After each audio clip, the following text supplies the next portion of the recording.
Chapter 323. It was August 18th, the third day since the band came to Karuizawa. Aona Koizumi and the other two woke up early. They suddenly changed to a comfortable and romantic Karuizawa. The three girls suddenly became more positive about life and made an appointment to run in the morning last night. What a thick fog! Walking out of the hotel, Huangzi opened her arms and exclaimed, "It's a little cold." Miyazaki Miyuki sniffled and seemed a little uncomfortable. Aona Koizumi looked at the hazy fog and thought of the Karuizawa morning that Toru Watanabe had mentioned many times. Perhaps she would run into him in the mist, she thought to herself. Where should we run to? Huangzi took out the tourist map from the hotel reception. Look here. Aona Koizumi pointed to the south of the hotel on the map. This is a country club with a small golf course. How about we go around the golf course? South of the hotel was the country club's golf course. South of the golf course was the Karuizawa Riding Club. There was more than one place to play golf in Karuizawa. For example, north of Yunchong Lake. However, this was the only place where one could ride a horse. It's not far from here. Let's go there. Miyazaki Miyuki nodded. Go, go, go. Huangzi rolled up the map and ran into the fog first. The mist that shrouded the light well lake dispersed like seawater as they ran, and then gathered together again. The visibility was very low. If they ran into someone walking towards them, they would only be able to see the other person's face clearly when they were very close. There were tall and strong elm trees all around. They could hear birds chirping in the depths of the fog. It's so thick. Even if we meet Watanabe, we won't be able to see him. Aona Koizumi thought of Toru Watanabe's words on the phone. It's so thick that we couldn't see each other clearly. We only know that the other person is probably a person. She burst out laughing. Huangzi and Miyazaki Miyuki, who were running beside her, looked at her strangely. What's so funny? Miyazaki Miyuki asked. I watched a TV drama last night. The male lead had a watermelon head. Aona Koizumi said while trying to hold back her laughter. You didn't smile when you saw it last night, but now you're smiling? Huangzi was very puzzled. Don't you, haha, think it's funny? Haha. Aona Koizumi laughed as she spoke. She had already made the connection that she and Toru Watanabe couldn't recognize each other in the fog. Later, the two of them talked about their morning exercise and were shocked by the figures in the fog. Huangzi looked at Aona Koizumi, who was laughing non-stop, with emotionless and dull eyes. Smiling is a good thing. Miyazaki Miyuki sighed. She was starting to get tired. Today was another day of worrying about her breasts being too big. After a while, the three of them changed from running to walking and started to stroll. The three of them chatted as they walked, talking about the workplace romance drama they watched last night. As the female lead, she was the boss, and her swift and decisive style.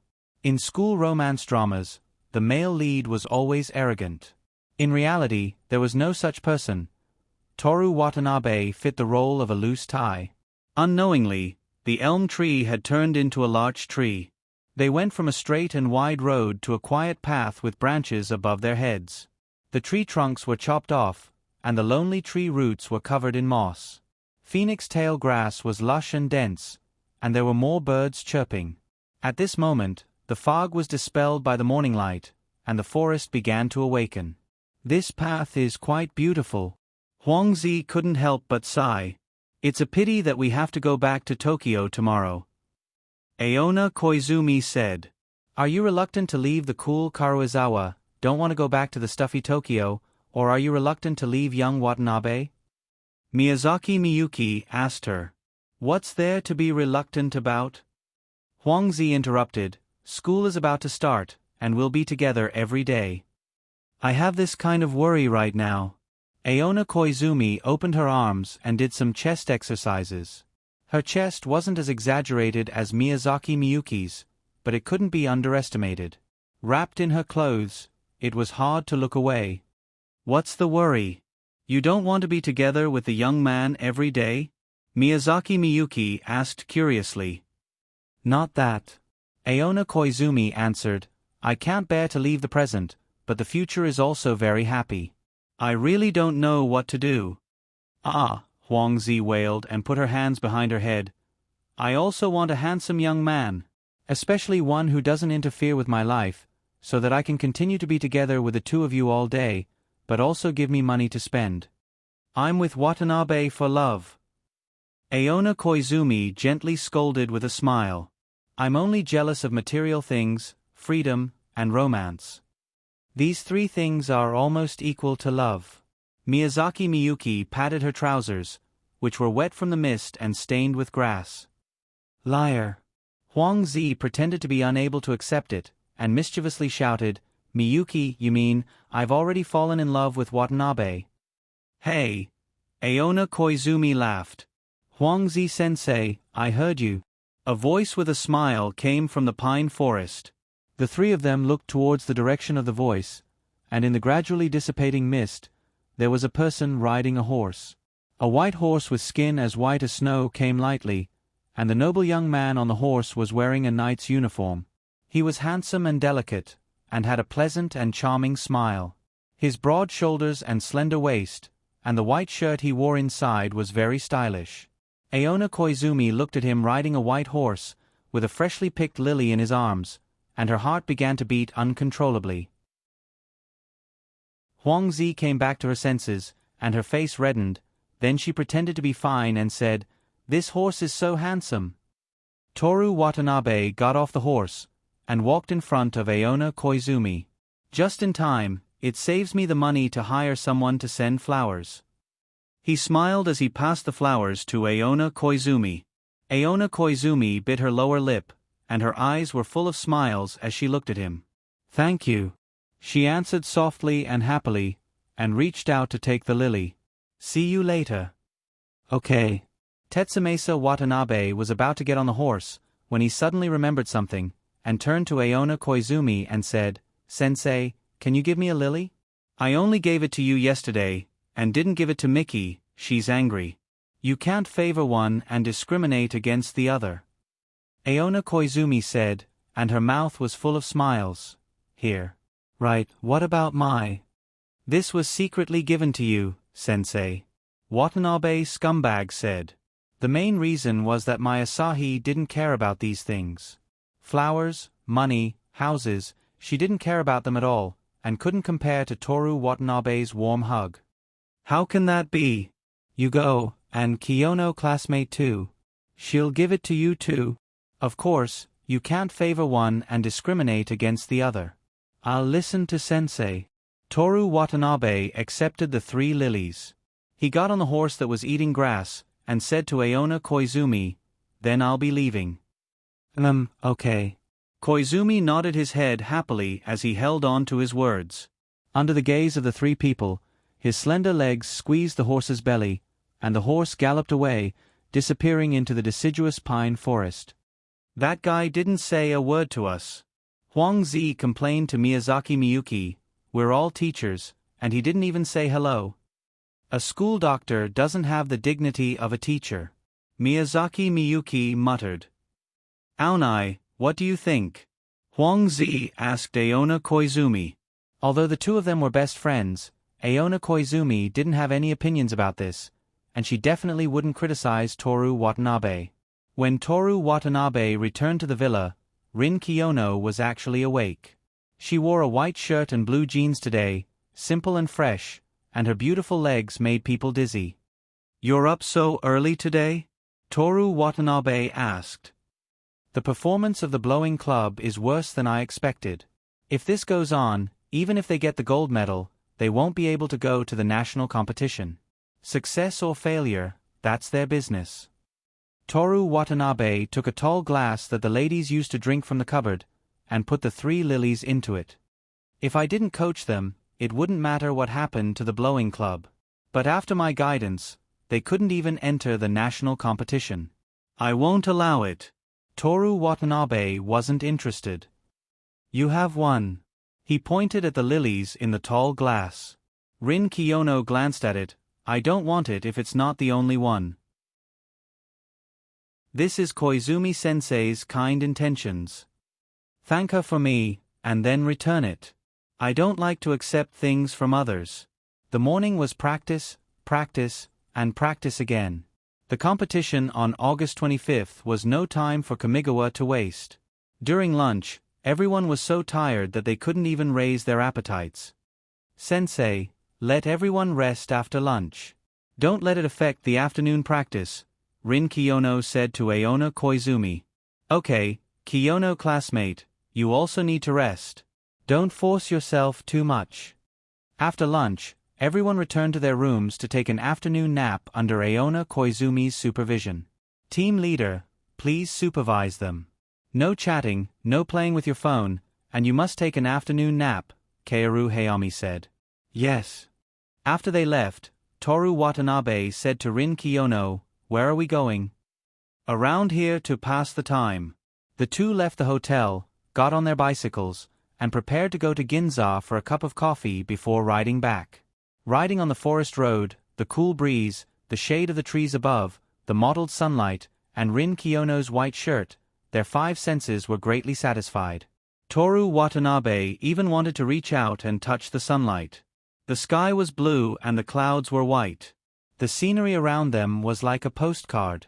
The natural scenery of the plateau made people feel the vastness of heaven and earth. When passing by Karuizawa East Primary School, Toru Watanabe said, let's go to Yunchong Lake to take a look. Okay. The two turned into the forest and went to Yunchong Lake. Yunchong Lake is a long and narrow pool, clear and blue, also known as Swan Lake. It takes 10 to 30 minutes to go around it, depending on the speed of the walk. When Toru Watanabe and Rin Kiyono parked their bicycles, a group of children on children's bicycles rushed over. Ache! Sister Rin. Ah, it's the big brother who stood under the slide and peeked under a girl's skirt. The big brother who stood under the slide and peeked under a girl's skirt. The children were like a tornado, laughing, and in the blink of an eye, they went to Ginza. Toru Watanabe. The scattered tourists around looked at Toru Watanabe with surprise and strange eyes. The big brother who stood under the slide and peeked under a girl's skirt. Rin Kiyono covered her mouth with her hand and laughed happily. If I meet that brat Gaia in Jinzuatong, I'm going to beat her up. Yunchong Lake's water was like a mirror, reflecting the blue sky and white clouds, as if the sky and clouds were in the lake and not above their heads. Surrounded by lush greenery, the two strolled around Yunchong Lake, under the shade of the trees, as if they were walking into a painting. This year, we went to a lot of places and did a lot of things. Toru Watanabe said leisurely. Sleeping together, music competition, cultural festival, study trip, sports festival, winter camping, Iwate Prefecture New Year, family trip. Rin Kiyono said one by one in the same leisurely tone. Takao, Kyoto, Iwate Prefecture, closing her eyes, those scenes seemed to appear in front of her. Speaking of cultural festival, we also went to MT Takao to take a look. Toru Watanabe turned to look at her with a smile. Yeah, you also said, look, it's a pyramid. Ah, I remember, there was such a thing, your eyes at that time were about to bury me in MT Takao. Don't worry, Rin Kiyono said with a slight smile on her face, but with our relationship, I'll only leave you alone there. Our relationship is too good. Toru Watanabe applauded. Our relationship is the best. Rin Kiyono nodded. Are you hesitating about this? Rin Kiyono stopped walking, which was already slow enough. Toru Watanabe also stopped, looked at her, and said, recently, I read a book. It said, when you have physical intimacy with a woman who is originally second in your heart and establish a stable relationship with her, you will slowly realize her gentleness. You will constantly discover more of her strengths, and your feelings for her will gradually deepen. It will even surpass the number one in your heart. So now you love Miki Kujo more. I love Miki Kujo the most. Toru Watanabe, who didn't know the answer, said to Rin Kiyono. No, you love Rin Kiyono the most. Rin Kiyono smiled. Toru Watanabe wasn't too surprised, his gaze turned to the calm water of the cloud-filled lake, and said, but before I asked this question, I wasn't too sure who the person I loved the most was. Have you already completely forgotten the enmity between you two? Rin Kiyono also looked at the lake. The quiet water reflected the verdant trees, faintly seeming to ripple. Perhaps Mickey and I will only officially start our lives after we've caused each other harm. Do you have something you want to say to me?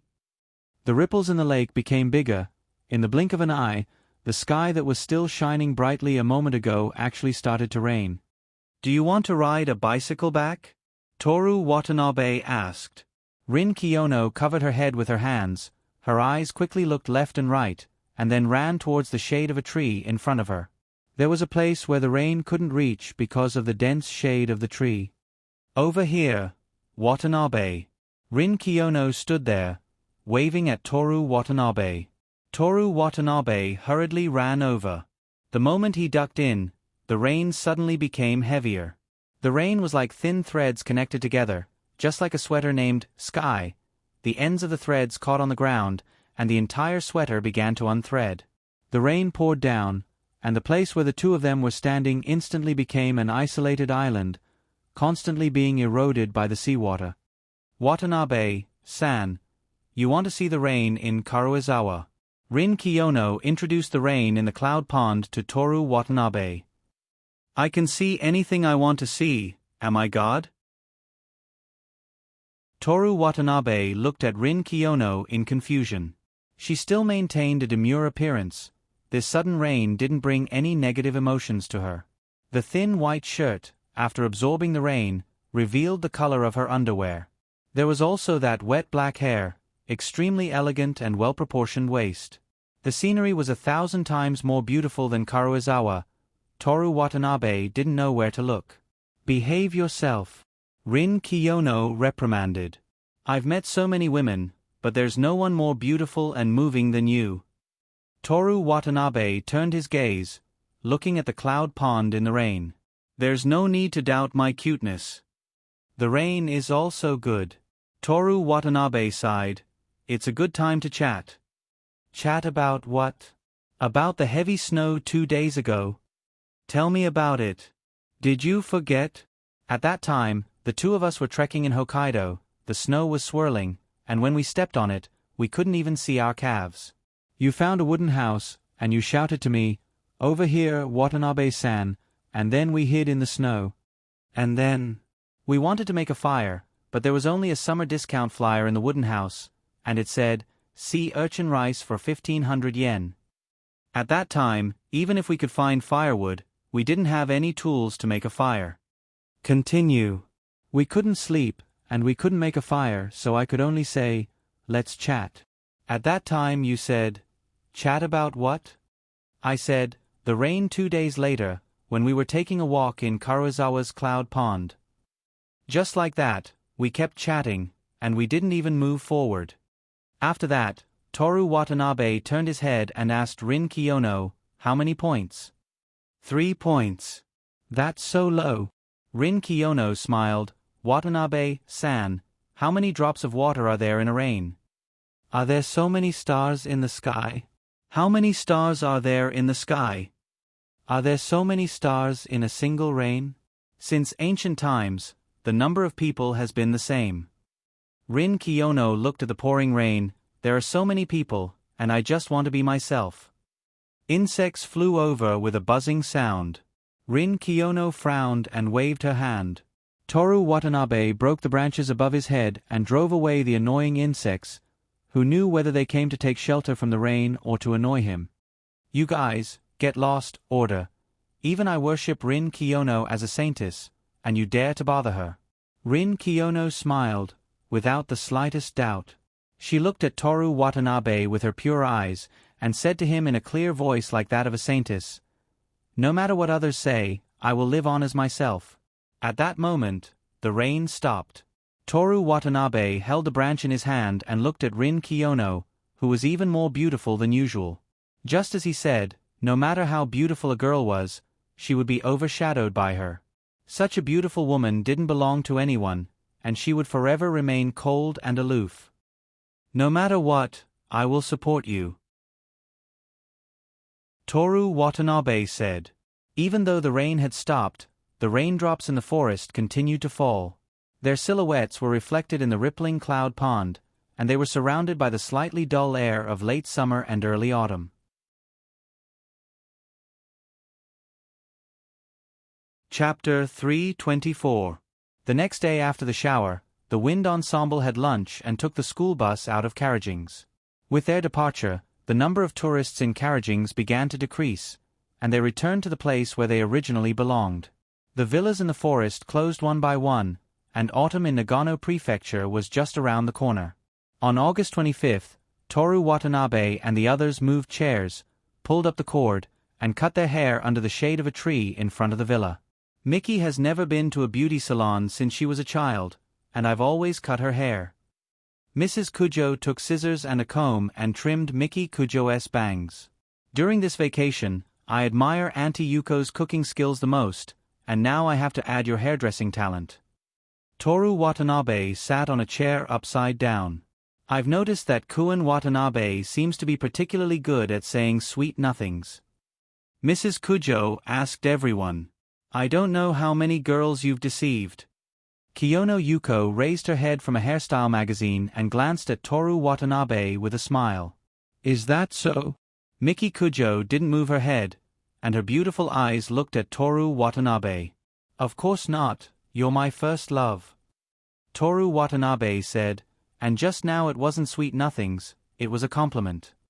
"Look," Mrs. Kiyono said as if she had discovered something, "not only can you say sweet nothings, but your ability to quibble is also excellent. No wonder you can attack several girls at the same time." Since the shower, Mrs. Kiyono has been making things difficult for Toru Watanabe. In the hammock between the chestnut trees, Rin Kiyono wasn't reading, she was listening to music with her headphones. "Auntie Yuko, you can't wrong me," Toru Watanabe explained. "My first kiss was Miki, and my first time was also Miki. The only girl I actually pursued was Miki. Where are your two lovers?" Mrs. Kiyono did not intend to let Toru Watanabe off the hook so easily. "That is, you don't have to explain everything to others." Miki Kujo smiled and said, "Auntie Yuzi, I know what's going on with him." Kiyono Yuko flipped through the magazine. "Miki, don't be fooled. Don't even think about it." Kujo Masakazu, who was focused on cutting her hair, said, "It's not really a lie." Miki Kujo's rosy and seductive lips said happily, "I think compliments and words of love are essential between a man and a woman. They make people happy and promote harmony."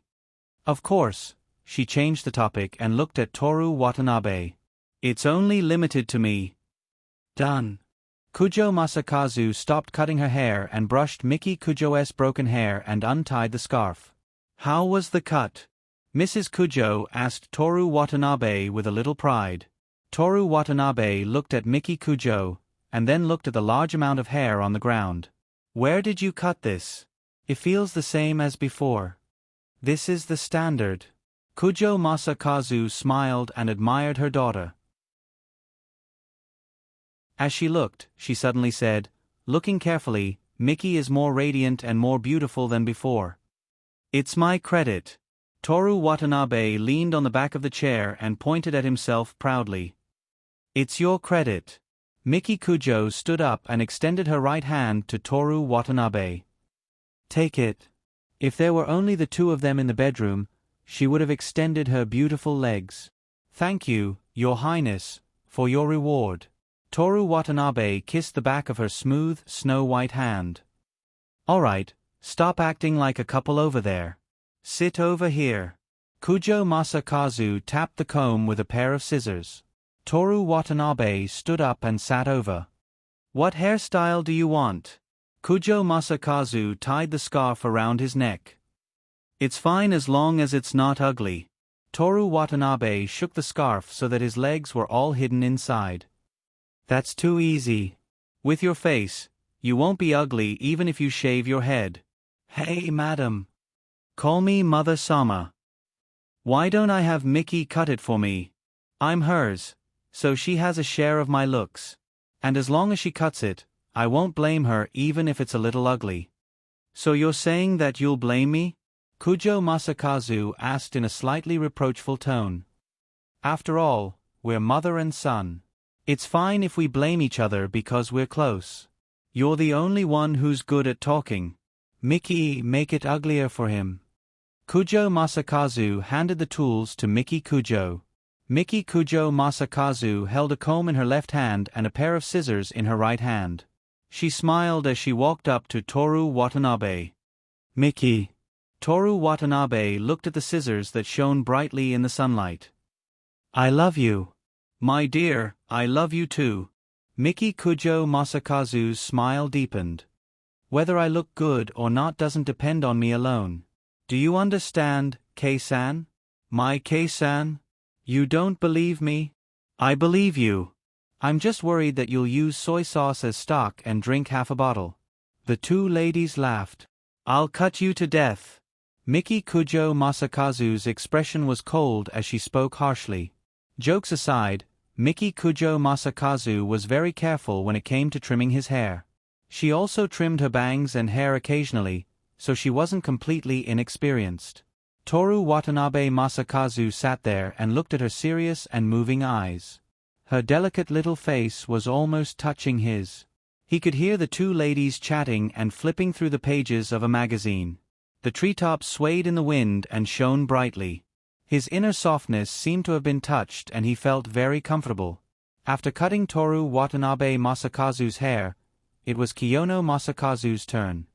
Let's walk around nearby, Miki Kujo Masakazu said. There are two more people. Come back in an hour, Mrs. Kujo said. Let's meet Ching Tai for coffee and lunch later. Got it. Toru Watanabe picked up the jacket on the chair and put it on his wrist. Miki Kujo naturally hooked her arm around his. Leaving the villa, the two of them walked on a forest path filled with acacia trees. This whispering path, on the tourist map, and more widely known as the Sanatorium Path, was known as the most suitable path for couples to walk. Because it was filled with acacia trees, it was loved by the author of The Wind Rises, Hori Toshio, so it was also called Acacia Path. Unfortunately, it was now August, and the flowering period of the acacia had passed. He could only hear the sound of flowing water from the Yazaki River. It was a beautiful sunny day.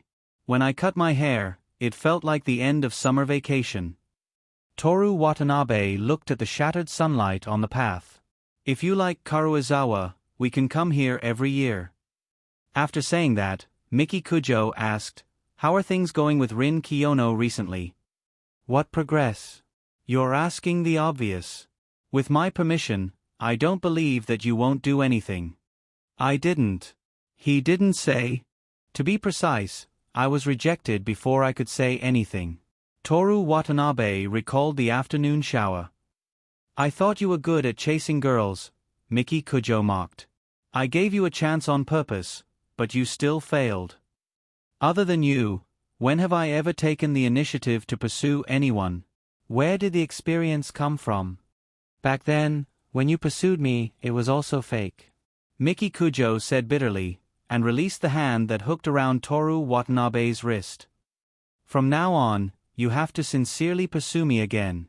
Today's weather is good. Toru Watanabe said. Yeah. Miki Kujo crossed her arms and casually responded. Kujo-san, if you have time, do you want to go for a walk together? I don't have time. Then let's go see Seiji for coffee later? I don't have time later. Isn't your strategy a bit too difficult? Toru Watanabe said with a smile. Do you think I'm a woman who can't walk after seeing your face and will throw herself into your arms? Miki Kujo contemptuously raised her chin. If I didn't kiss you at Imperial Tea, you wouldn't have had a chance. Toru Watanabe thought of the 200,000 points he received from the system after dating Miki Kujo. I made a profit. He nodded and admitted. Idiot. Miki Kujo smiled. Think about it, you didn't like me at the time, and you were almost killed by me twice. What profit did you make? You should be smarter. It's all because you're too beautiful. I love you too much. Otherwise, with my intelligence, how could I be an idiot? Sigh, I'm tired from walking. Miki Kujo stopped and sighed. Toru Watanabe immediately understood what she meant. "Come, my Mickey." After confirming that his jacket wouldn't fall off, he bent down in front of her. "Watanabe-san, I'm not such a frivolous person. Please first jump into Tokyo Bay and swim to Kagawa. Prove your love for me, and then talk to me. You can't swim to Kagawa from Tokyo Bay. So it's impossible for us. Wait. Think about it carefully. All rivers return to the sea. As long as there's running water, we can swim to it. There's still a chance for the two of us." Miki Kujo couldn't help but laugh. She was extremely happy. She stretched out her hand and patted Toru Watanabe's shoulder. "Lower yourself." Toru Watanabe lowered his body. Miki Kujo didn't fall on his back, but spread her beautiful legs and rode on his neck. "Okay, get up. Kujo-san, this is something only frivolous people would do. Let's go back."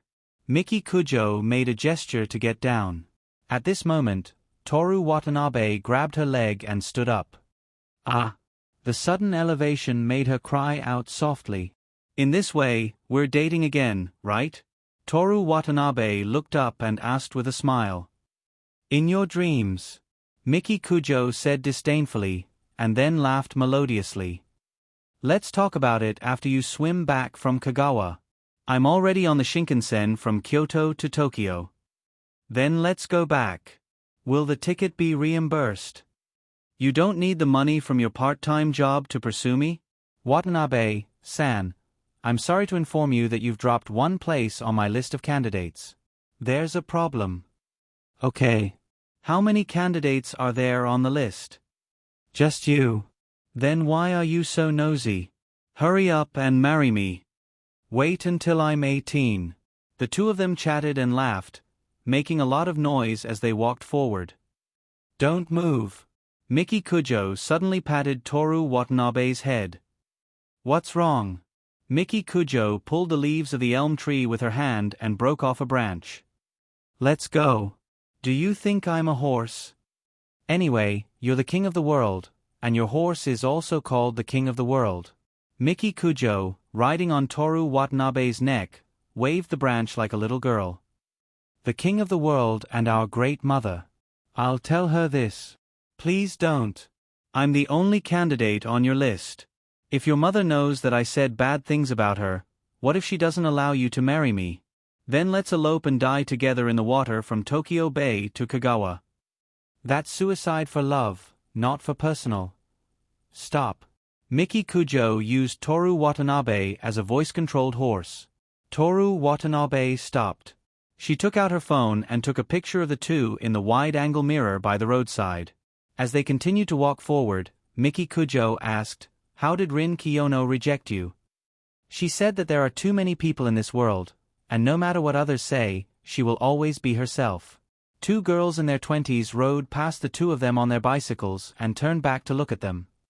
In order to persevere in her own will, even if she loses everything, she doesn't care. Toru Watanabe continued. "What was your answer then?" "I said, no matter what, I will always support her." Miki Kujo smiled. "When I said support, I was referring to her undying ideals, not her feelings." Toru Watanabe explained. "I'm not laughing about that. Then what are you laughing about?" Toru Watanabe asked in confusion. "From our understanding of her, she is indeed such a heartless person, but from a girl's perspective. Forget it, she probably won't have such thoughts. If this continues, are you willing?" "What does it matter if I'm willing or not? She's already made her decision. All I can do is to persevere and live on, and make the two of you reconcile according to the plan." "You don't intend to give up everything for her?" Miki Kujo asked with interest. "If I didn't meet you, Miki." "Watanabe-san, I'm happy to inform you that your name on the list of candidates has risen, and you can kiss me now."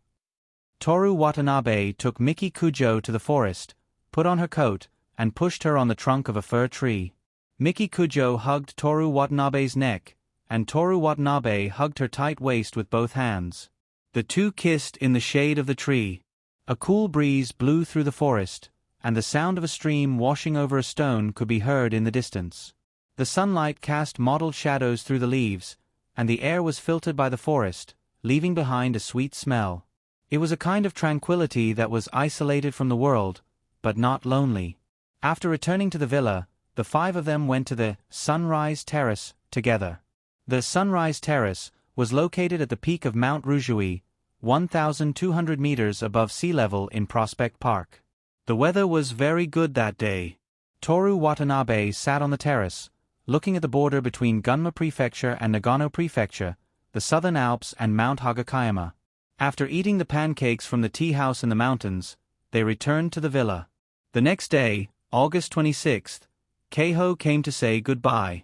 She was going back to Tokyo with her parents. Ryo-chan, see you next year. Keiho stood at the end of the villa's path, waving vigorously. See you next year. Xiaolian shouted at the villa's door. See you next year. See you next year. The two of them said goodbye reluctantly.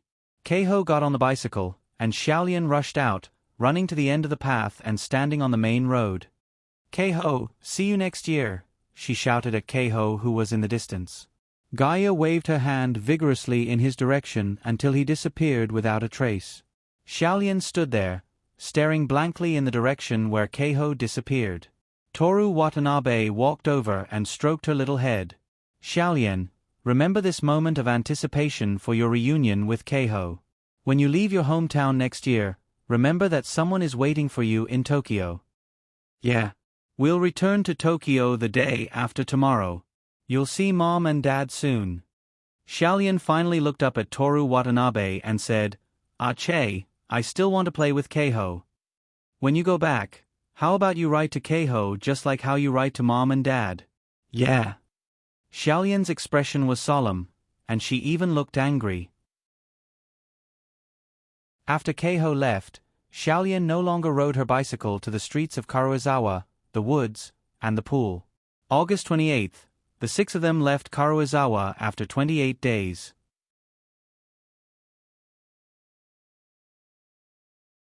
Chapter 325. August 29th, Toru Watanabe took Xiaolian to stroll around the streets of Tokyo. The long-lost irritability and stuffy heat of Tokyo kept pestering them. After entering a building, they still persevered outside. It was still midsummer in Tokyo. On the morning of the 30th, Xiaolian took the Shinkansen back to Iwate Prefecture. Toru Watanabe came back from the station.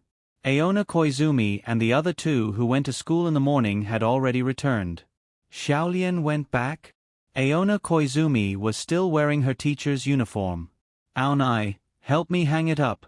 Huang Zi took off her woman's suit jacket and begged Aona Koizumi like a child.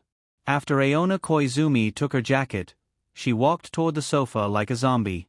Go to the bedroom and change your clothes first, don't wrinkle your shirt. Aona Koizumi reminded. Rest for a while, it's so hot. Huang Zi weakly fell on the sofa. Her knee-length skirt slid up a little, revealing her white thighs. Toru Watanabe changed direction and sat on the single sofa beside Huang Zi's head. Miyazaki Miyuki sat on the edge of Huang Zi's legs, staring at the ceiling in a daze. Her right hand unconsciously pulled the collar of her shirt to let the wind in. Aona Koizumi returned to the bedroom and took off her teacher's uniform. She changed into a white short-sleeved skirt with a puppy printed on it. Do you want ice cream? She tied her hair and asked the three people in the living room. Yes. Huang Zi stretched out her right hand and flapped it twice like a bird's wing, then weakly hung on the edge of the sofa.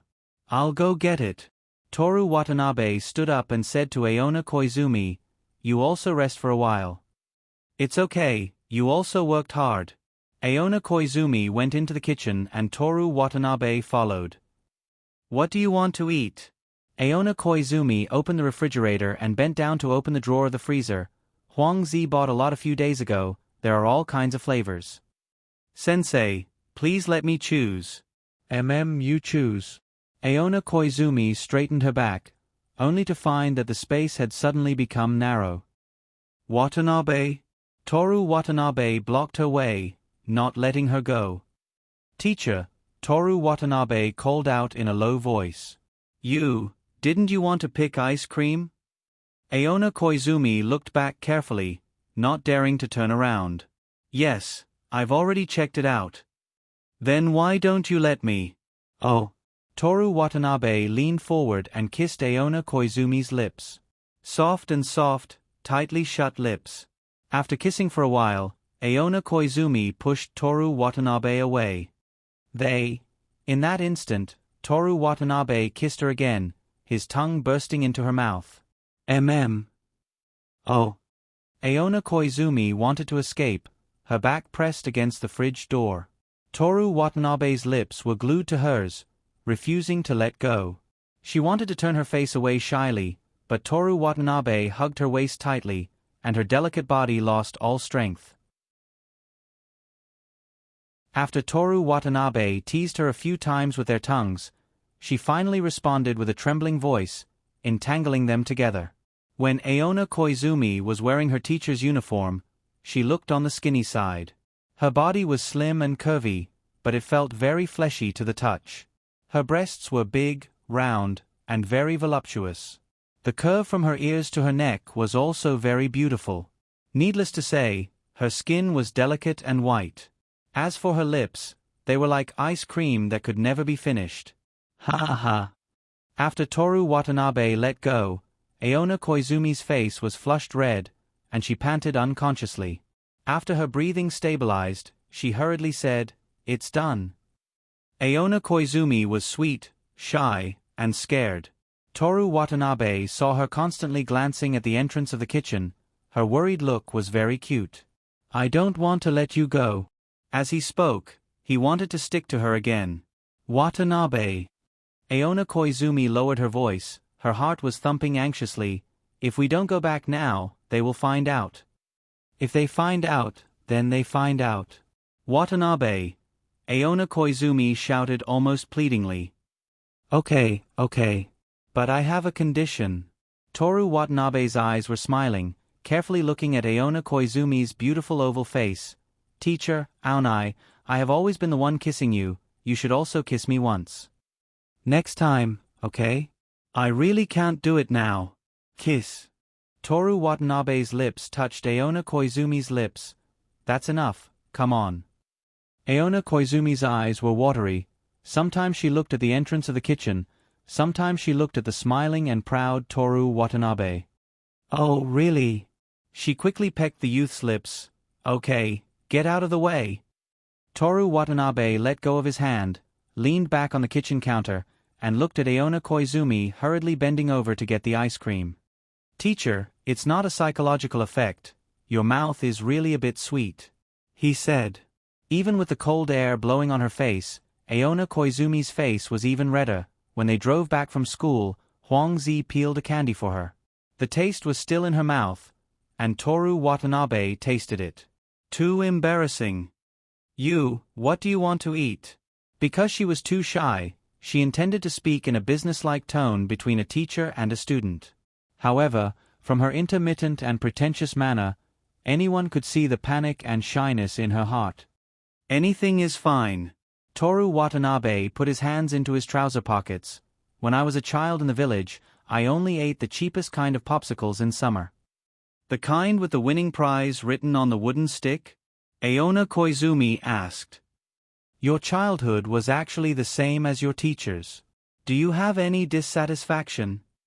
Aona Koizumi finally got rid of her shyness, stood up with 4 ice cream cones, and handed one of them to Toru Watanabe. "Teacher, I don't want this. Change it to the chocolate vanilla one." "You just said you'll eat anything." Aona Koizumi looked at him angrily, then smiled and changed it for him. This was a soft ice cream, which could be eaten by licking, and was different from the ice cream Toru Watanabe ate in the village when he was a child. The ice cream in the village had a hard texture, and had to be eaten by biting. Toru Watanabe took a small bite, and the texture was delicate and smooth, like silk slipping onto the tip of his tongue and down his throat, without any graininess. "Teacher, you're the best." He ate it on the spot. Aona Koizumi remembered the taste of their tongues tangling, and her heart was filled with reluctance. Sensing that she also wanted to continue, she quickly took the ice cream cone out. The four of them sat in the living room, eating ice cream cones, and talked about the matters discussed in the morning's teachers' meeting. After finishing the ice cream cone, Aona Koizumi asked the three of them, "What are we eating for lunch?" "Don't bother, just cook some udon noodles." Huang Zi ate the shell of the ice cream cone. "Okay." Aona Koizumi stood up. "Watanabe, go and call my." "Let's call." Toru Watanabe took out his phone. If he really went, the noodles would be ready. No, he wouldn't be back even after dark. There's still prawns and vegetables in the fridge. Miyazaki Miyuki stood up. "I'll help." The two of them walked towards the kitchen, and Huang Zi slipped off the sofa and trotted after them. one more, cute ice cream cone, my favorite ice cream cone," she hummed. "It's almost time to eat." Aona Koizumi's voice came from the other side. "It's okay, just one." "Help Watanabe get one too, and my two." Two kids, they're only allowed to eat after the meal. After a simple lunch, Toru Watanabe began to think of the script for the cultural festival. He took a pencil and paper to write his essay, sat down at the living room table, and sank into deep thought. At this table, apart from him, Aona Koizumi and Huang Zi were preparing for class, and Miyazaki Miyuki seemed to be preparing a list of medicine and medical equipment. Mayasahi sat on the sofa, eating ice cream while watching TV. When the teachers finished preparing for class, the four women brought eggs, low-gluten flour, milk, and other ingredients, as well as glass bowls, egg beaters, and other tools to make puffs in the living room. "Ah, I'm so tired." Huang Zi put down the egg beaters and shook her hands vigorously. There was an egg beaters, but only one. They gave it to the youngest Mayasahi, and used their own hands. "I'll do it." Toru Watanabe put down the pencil and walked over to join in the fun. "Have you finished writing the script?" Aona Koizumi skillfully whipped the cream and asked him gently. "No, but there's no rush." Toru Watanabe rolled up his sleeves, took the glass bowl and egg beaters from Huang Zi, and quickly and rhythmically whipped the cream. "Good luck." Huang Zi patted his shoulder encouragingly with her flour-covered hands. "Huang Zi!" Aona Koizumi shouted. "It's okay," Toru Watanabe said indifferently. "Let her help me wash it." "If I want to help you wash it, Aonai will snatch it away." Huang Zi looked proud. "Aonai-sensei, I won't wear this shirt a second time. Let Huang Zi wash it." "Okay." Koizumi Aonai replied with a smile. "You're not wearing it and you want me to wash it. Ha ha ha." Huang Zi patted Toru Watanabe's back a few times, leaving flower palm prints. A 25-year-old young woman, who was so strict in class that the students didn't dare to make a sound, was a little girl in real life. "Don't bully Toru." Mayasahi used her fingers to scoop a bit of the cream that she had almost finished whipping and smeared it on Huang Zi's teacher uniform shirt. Huang Zi pinched the small piece of cream in disbelief and looked at Aona Koizumi as if she was about to cry. Aona Koizumi didn't know whether to laugh or cry. "Hurry up and wash it. It won't come off later." "Hoo." Huang Zi cried and walked to the bathroom. After a while, her cry for help came from the bathroom. "Help me get my clothes. I forgot to take them." They spent the last 2 days of the summer vacation laughing and laughing. It was September. On the first day of school, the weather cooled down a little. The highest temperature was only 29 degrees. "Good morning, Kiyono-san." Toru Watanabe walked up the slope with cherry blossoms and green leaves fluttering in the wind and walked side by side with a beautiful figure. "Good morning, Watanabe-san." Rin Kiyono nodded gently. "Did you see the news this morning? The world is going to be destroyed." "I don't know about the world, but maybe Tokyo." "Meteorite. A super-strong typhoon is on its way, passing through the Kanto area, and may even land directly." Rin Kiyono didn't care and said indifferently. "September is the peak season for typhoons. Because of the geographical location, there are typhoons all over Japan at this time every year. Poor Tokyo people." "Oh right, Remember to prepare food this year, don't starve again. Thank you for your concern, you too. I almost forgot, you moved to Shinano. There are teachers and seniors. You won't starve anywhere. Why do I feel like you're mocking me? I'm mocking you, Watanabe-san. I occasionally miss the night when I went out to buy supper and bumped into you. I really want to go back to that summer. Rin Kiyono didn't say anything. The two came to the school gate and saw the huge lush oak tree from afar, as well as the buzz-cut boys wearing summer uniforms kneeling in a row at the school gate. The baseball manager, Kobayashi Yukiko, the only girl, knelt at the edge with her head buried. Her face couldn't be seen clearly, only her red ears exposed her shyness. What's this for? Toru Watanabe asked curiously. The students who hadn't seen each other for the entire summer were gathered at the school gate, chatting with each other, expressing their excitement and anticipation for the new semester, while looking at the buzz-cut boys. Rin Kiyono didn't have the slightest interest. Carrying his bag, he went straight to the school gate. Watanabe. Osamu Kunai, who was kneeling in the crowd, shouted. What? Before Toru Watanabe could react, the baseball club rushed over. Because he helped them advance to Koshien, but they only got into the top 4, so they came to apologize? Or to complain that he didn't play in Koshien? Toru Watanabe, who stood still, guessed the baseball club's thoughts. Come. Together. We're just waiting for you. What? Toru Watanabe was stunned. The baseball club members, led by Osamu Kunai, carried Toru Watanabe to the school gate, in front of the wall with the words, Private Kamigawa High School, written on it. At this time, Kobayashi Yukiko finally raised her head. Her red face happily looked at Toru Watanabe. Rin Kiyono stopped and looked at this scene with interest. What are you doing? Toru Watanabe shouted. You're also a member of the baseball club. That's right.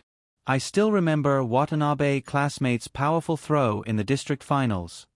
There's also a home run that smashed the electronic screen outside the outfield. What do you mean? Toru Watanabe realized that something was wrong. You want me to retire? Impossible. Absolutely impossible. I want to leave the club. How can we let you leave the club now? Yes, it's not allowed. Kobayashi Yukiko shouted, clapping her hands, her face full of smiles. It's you who let me join the club without permission, right? I protest. Toru Watanabe twisted his arms, suddenly breaking free from the group of buzz-cut men. He slung his bag and ran towards the campus. Don't let him escape. Kuin Watanabe, do your best. Baseball club, go after him. Some supported Toru Watanabe, while others wanted to see him retire. On the first day of school, Kamigawa's gate was full of chaos. How could Toru Watanabe let them catch him? Other than his parents who gave birth to him and raised him, only Sister Miki could make him kneel. Don't even think about getting past me. The PE teacher on duty opened his arms and blocked the school gate. I told you, I'm not a member of the baseball club. Toru Watanabe gently twisted his body, his bag almost brushing against the PE teacher's clothes, and slipped into the campus. Give up, you can't catch me. Don't you feel hot running so early in the morning? Toru Watanabe turned around and shouted. Kiyono classmate. Kobayashi Yukiko shouted. How could Rin Kiyono stop Watanabe? Hey, Kiyono classmate. Rusha-san. Seino Rin had extraordinary reflexes and stood in front of Toru Watanabe. Chinyi Rin chuckled and moved to the side to make room for him. Catch him. In the few seconds of hesitation, the baseball club had already caught up. Toru Watanabe didn't run. His slender figure stood in place. Don't chase. He said, I'm half a member of the baseball club, I can bow, but I definitely won't retire. It wasn't like he was in the bedroom with Sister Miki. Unless Rin Kiyono agreed to let him touch her legs, Toru Watanabe would definitely not retire. If you're a member of the baseball club, you must retire. That's right. I worked so hard to get you into Koshien, but what happened to you? You still have the nerve to ask me to retire? The baseball club, who originally didn't want to retire because they didn't enter the Koshien finals, all showed hesitation. Okay, you bow. That's more like it. Toru Watanabe followed the baseball club back to the school gate. After taking 3 steps, Rin Kiyono said behind him, "Watanabe classmate, give me your bag." Toru Watanabe took his bag off his shoulder and directly handed it to her. He didn't say thank you, instead, he glared at her. "I only agreed to bow because you stopped me. Thank me properly." Rin Kiyono ignored his gaze, carrying 2 bags and looking at him with a smile.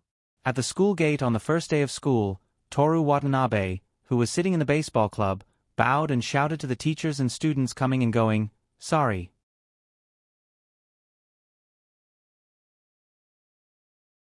Chapter 326. Aona Koizumi walked in, stood on the podium, and looked around the classroom. She smiled gently and said, "You've all gotten a lot tanner. Running around outside all day. It's all because I'm supporting the baseball club. But thanks to training, I've lost weight." "Are you serious? Why did I gain weight? My legs are thicker too. I'm so sad." Aona Koizumi's words were like the wind blowing into the forest, and the leaves immediately made all kinds of sounds. After waiting for a while, she signaled for everyone to quiet down. "It's already the 2nd semester of high school. Half of high school is already over. Everyone must work hard and focus on your studies." Yes, everyone's mood still hadn't recovered from the holiday. However, Aona Koizumi paused for a moment. "The cultural festival is at the end of September, so don't be too nervous." "Yay, long live Koizumi, sensei. What should we do this year?" "Last year there was a play, so it should be the maid's turn this year, right? Is this kind of thing done by turns? Also, why is the maid's coffee house after the play?" "Everyone." Aona Koizumi smiled and clapped her hands twice. "Although the cultural festival is to be enjoyed, you must also study hard when you're studying. Adjust this month and try to completely enter the study state in October." "But there's a sports festival in October," a naughty boy said. "There's a study trip in November." A girl in the class who often played with boys immediately added, "There's camping in December." "Last year there was camping in the forest, so it should be the beach this year, right?" "The beach in December? It's so cold, my face will be blown dry." "Sasha-chan, Kojima will protect you, he. The classroom was filled with laughter. Sasa's face was red, and she picked up her pencil case to throw at the girl who made fun of her. A group of boys surrounded Kojima and slapped him on the shoulder with all their might. Toru Watanabe remembered that Aoi Ichiki mentioned it in the game chat group during the summer vacation. Kojima and Sasa from the class were together during practice. Aona Koizumi was also watching the fun and letting everyone vent their excitement about school. If it was in the past, she would have discouraged the students and told them to study hard immediately. But after she got together with Toru Watanabe, every day was blissful. Unknowingly, it affected her way of educating her. All right. She silenced the classroom once again. "Next, let's talk about the arrangements. From today onwards, unless the school has something to do, the class meeting at night will be handed over to everyone to discuss the cultural sacrifice."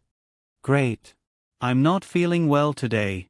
I was planning to sneak into the infirmary to sleep after the class meeting, but it looks like I have to stay." Starting from the 2nd week of September, Aona Koizumi continued, "Everyone can decorate the class to their heart's content." Every time she said a word, the class cheered. Toru Watanabe supported his face with his left hand and twirled the automatic pencil with his right hand. His gaze lazily turned to the blue sky outside the window. On the table was a half-written script. Hot air blew in through the open window, and a corner of the white worksheet wanted to flip over. Going to class and ending classes was a common sight. It felt fresh and familiar. But, "Classmate Itsuki, the blackboard is in front of you. Stop staring at me." Even though he was clearly annoyed, he still took the initiative to help Aoi Ichiki explain her actions to Miki Kujo. Only Toru Watanabe could be this gentle. "At least there's a limit to self-praise." "I don't even have the right to think?" Toru Watanabe turned his head and said to Kiyono, who was harsh and liked to read people's minds. Watanabe, Miki Kujo lay on the pillow and poked Toru Watanabe's back. What's the matter, miss? I want to see someone jump from the second floor. Her tone was lazy, as if she was just chatting. I have to hurry up and finish the script. Toru Watanabe muttered to himself and turned back to continue studying the script. Aoi Ichiki was still secretly staring at him. After class, at the evening class meeting, everyone discussed the cultural sacrifice under the class monitor's lead. First, they chose the candidates to go to the school's anniversary celebration executive committee. Last year, 3 people from the Human Observation Department had been there. Are there any volunteers? The class monitor asked as she held the list and pushed up her glasses. No one answered.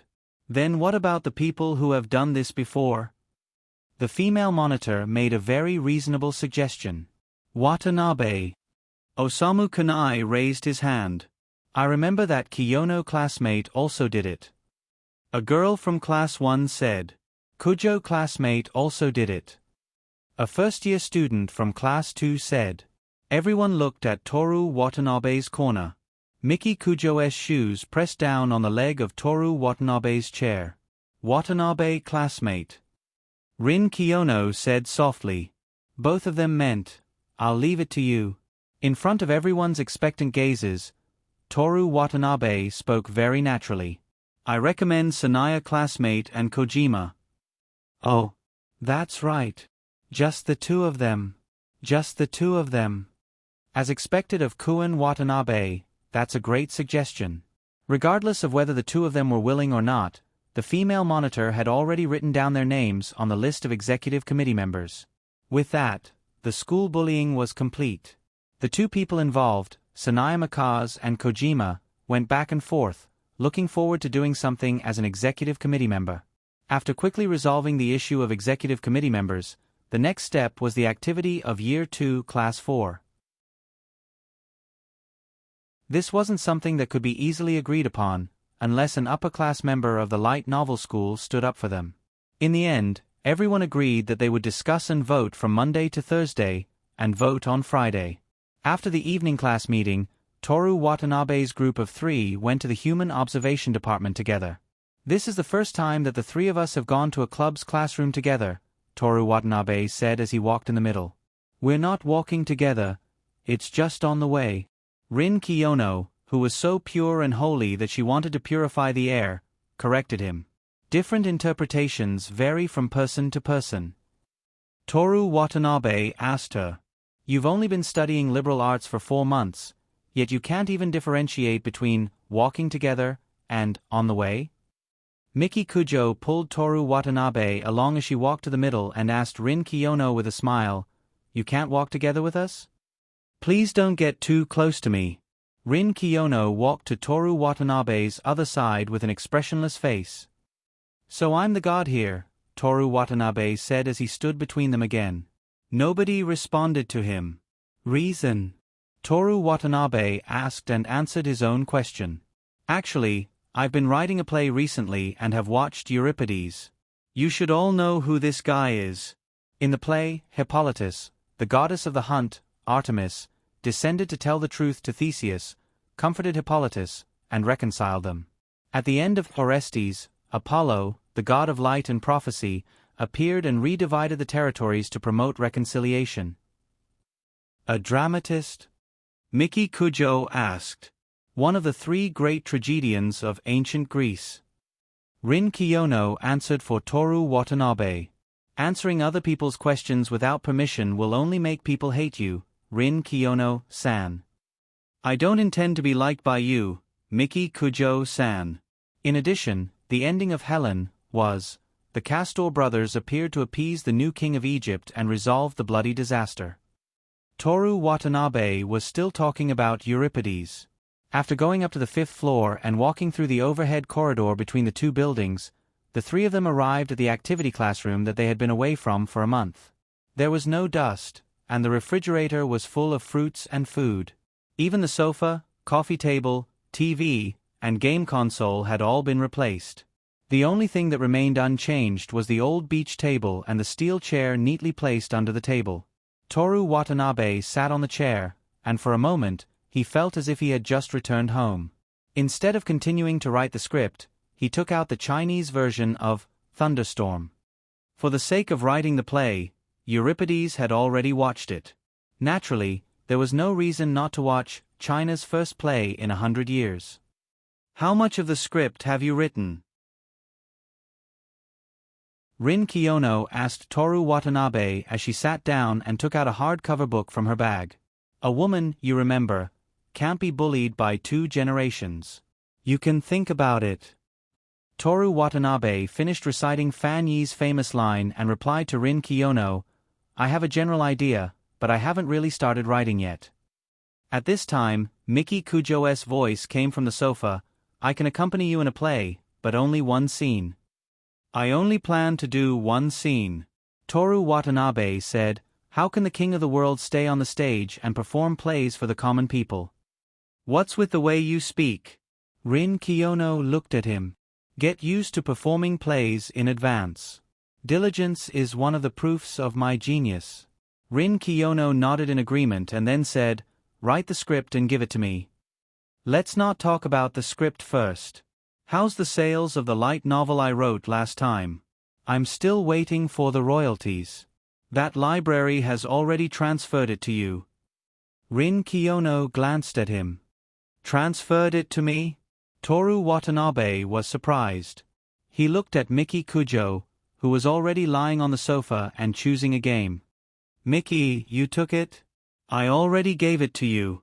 What did I take? That's strange. Then who's in charge of that library right now? This was an unsolved riddle. The 3 of them fell silent.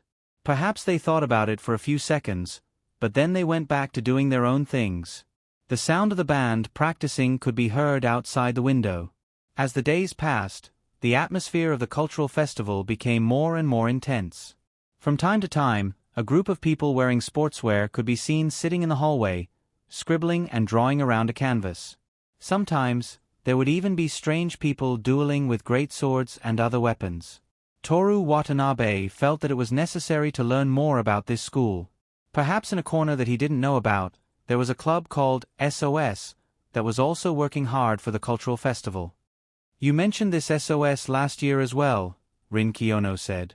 Did you forget? Toru Watanabe put the book in his backpack. Back then, when I read I Wait Prefecture to Tokyo, 400 kilometers, I had to rely on aliens, people from the future, or people with superpowers to barely make it in time. I know what you're talking about. Rin Kiyono smirked proudly. She looked at Toru Watanabe with an expression that said, you can't fool me with this crooked knowledge anymore. You also read Haruai Suzumiya, Miki Kujo said with a smile. I was forced by Watanabe to read it together. It's so painful. Euripides, Toru Watanabe picked up his backpack. I'll be leaving first today. Bye-bye. It's been a week. Remember the script, Rin Kiyono urged him. I'll definitely give it to you next week. Toru Watanabe didn't want to escape from the Shura arena. He had something to do today. After a week, Aoi Ichiki finally issued a challenge. She asked him to meet her at the Shitani Station Cafe. But when he passed by a sushi restaurant, Toru Watanabe turned in. The restaurant was very small. There was only a bar with a few chairs in front of it. There was only one customer in the restaurant. A middle-aged man in a suit who had just gotten off work. He was leisurely eating sushi by himself. When Toru Watanabe walked in, he glanced at him. This kind of sushi restaurant had strict requirements for ingredients. For example, the size of the fish could only be cut into a few pieces. Therefore, the price was on the high side. It wasn't a place where students were willing to spend money. Toru Watanabe sat down 2 seats away from the man. He put down his backpack and glanced at the menu. He said to the owner in a white chef suit, 1 foie gras. Please wait a moment. The chef and owner bowed slightly. Toru Watanabe took out his mobile phone and sent a message to Aoi Ichiki, asking her to come here. After a while, Aoi Ichiki walked in with her backpack. She sat down next to Toru Watanabe and stared at Toru Watanabe without saying a word. "Aren't you going to order?" Toru Watanabe put the foie gras sushi into his mouth. Aoi Ichiki saw that he was eating happily, so she took the menu, glanced at it and put it back. "You don't like anything?" Toru Watanabe asked. "I don't have money. Be honest. I'll treat you." "No." "Boss." Toru Watanabe didn't look at her and said to the boss, "Tuna, caviar, sea urchin, one each. Even if you deliberately order expensive, I won't forgive you," Aoi Ichiki said angrily. The middle-aged man, while drinking, looked at them and felt that he had found an excellent dish. "Then you'll remember me for the rest of your life." Toru Watanabe turned his head and said indifferently, "It's my honor to be remembered by Itsuki classmate." Hokkaido red sea urchin. The chef put the sushi on a plate and put it in front of Aoi Ichiki. Aoi Ichiki looked at it and didn't take the chopsticks. "You want to talk to me about my senpai?" Toru Watanabe ignored her and took the grilled tuna sushi from the chef's hand. The smell of grilled tuna, the taste of vinegar, the rich taste, and the right amount of rice. It was very satisfying. "You're dating my senpai?" Aoi Ichiki stared at Toru Watanabe's mouth as he chewed. Not only was the way he ate attractive, but his appearance was even more attractive. If she wasn't angry, she might have been dazzled. Before going to sleep at night, she would have recalled this scene repeatedly. "Yes." Toru Watanabe nodded. "Aren't you dating Kujo-senpai?" Aoi Ichiki slightly raised her voice. Toru Watanabe gestured for her to lower her voice. Aoi Ichiki lowered her voice, but her tone was still intense. "And Kiyono-senpai?" "Yes." Toru Watanabe nodded. "Since there are two people, why can't there be a third?" PFF-. The middle-aged man spat out a mouthful of sake and quickly wiped his suit and table with a towel. Toru Watanabe signaled Aoi Ichiki with his eyes. Aoi Ichiki glared fiercely at the middle-aged man, then continued to glare at Toru Watanabe. "Medium belly, large belly." The chef handed over 2 plates of tuna sushi. "Why?" Aoi Ichiki asked. "Because my senpai is beautiful." Toru Watanabe said matter-of-factly, "Haven't you liked her for a few years because she's beautiful?" Cough, cough, cough. The middle-aged man didn't spit it out this time, but choked. Toru Watanabe couldn't help but laugh. Aoi Ichiki looked at his face and became angry. If it wasn't for the fact that there was no wine, she would have poured it on Toru Watanabe's face. "But you already have Kujo classmate and Kiyono classmate, why are you still seducing senpai?"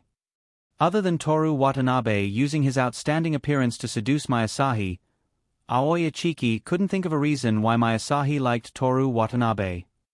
"Don't worry," Toru Watanabe comforted, "I only have 3 girlfriends, to be precise, 1 girlfriend and 2 lovers, there won't be a 4th. "How can you say that?" Aoi Ichiki couldn't believe it. "I always thought you were a good person." No, you misunderstood." Toru Watanabe took the sushi from the chef. "I'm a 100% scumbag." "You." "I'll treat senpai my well, don't worry." Toru Watanabe said as he ate, "You can ask senpai Mai, I won't forbid you from interacting with her. If she's unhappy, you can scold me at any time." "Shameless." "It's voluntary, it's not against the law. Even if senpai is willing, how can you face Kujo classmate and Kiyono classmate? They know." Toru Watanabe put down his chopsticks and put his hands together. "You can ask them." Aoi Ichiki was speechless. "By the way, only you know about this, don't tell anyone else in school. I'm afraid of being exposed and isolated, I shouldn't have done this in the first place." Yes. Toru Watanabe brought the sushi closer to her. "That's why I'm treating you to something delicious. Don't try to bribe me. But if it's exposed, senpai Mai won't be able to come to school on Sunday, right?" "Please." Aoi Ichiki picked up her chopsticks angrily, stuffed the tuna sushi into her mouth, and chewed vigorously. "Is it delicious?" Toru Watanabe asked. Yes. Boss, give me another tuna. I like prawns.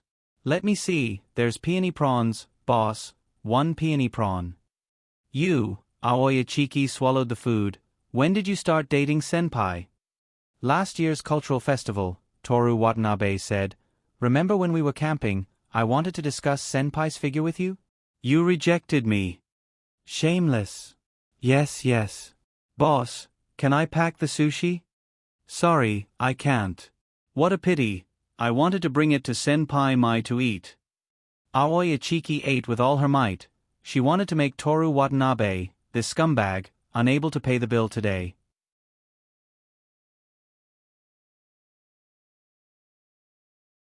Chapter 327. On Saturday and Sunday, Toru Watanabe had been studying the script. In order to calm himself, he left the Shinano apartment and didn't go to Kamabocho, which was more easily distracted, but found a quiet coffee shop. Students performing a play at the cultural festival didn't need to be so strenuous. Just find a famous book, such as the classic Romeo and Juliet, or The Little Prince. Or take the story of Cinderella or Sleeping Beauty, change a little here, delete a little there, and sprinkle rose petals. For high school students, it was a good play. Especially the 3 people from the Human Observation Department who performed the play. Even if Toru Watanabe went up with a wooden stick, hey, ha, and finished, there would probably be people who would say, wow, it's so good. As for whether the play was good or not, people who would watch it probably wouldn't care.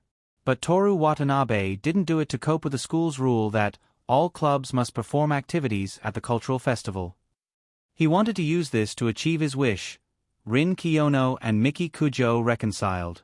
The World's End and the Cold Wonderland? On Monday, during the club activities, Rin Kiyono flipped through the script written by Toru Watanabe word by word.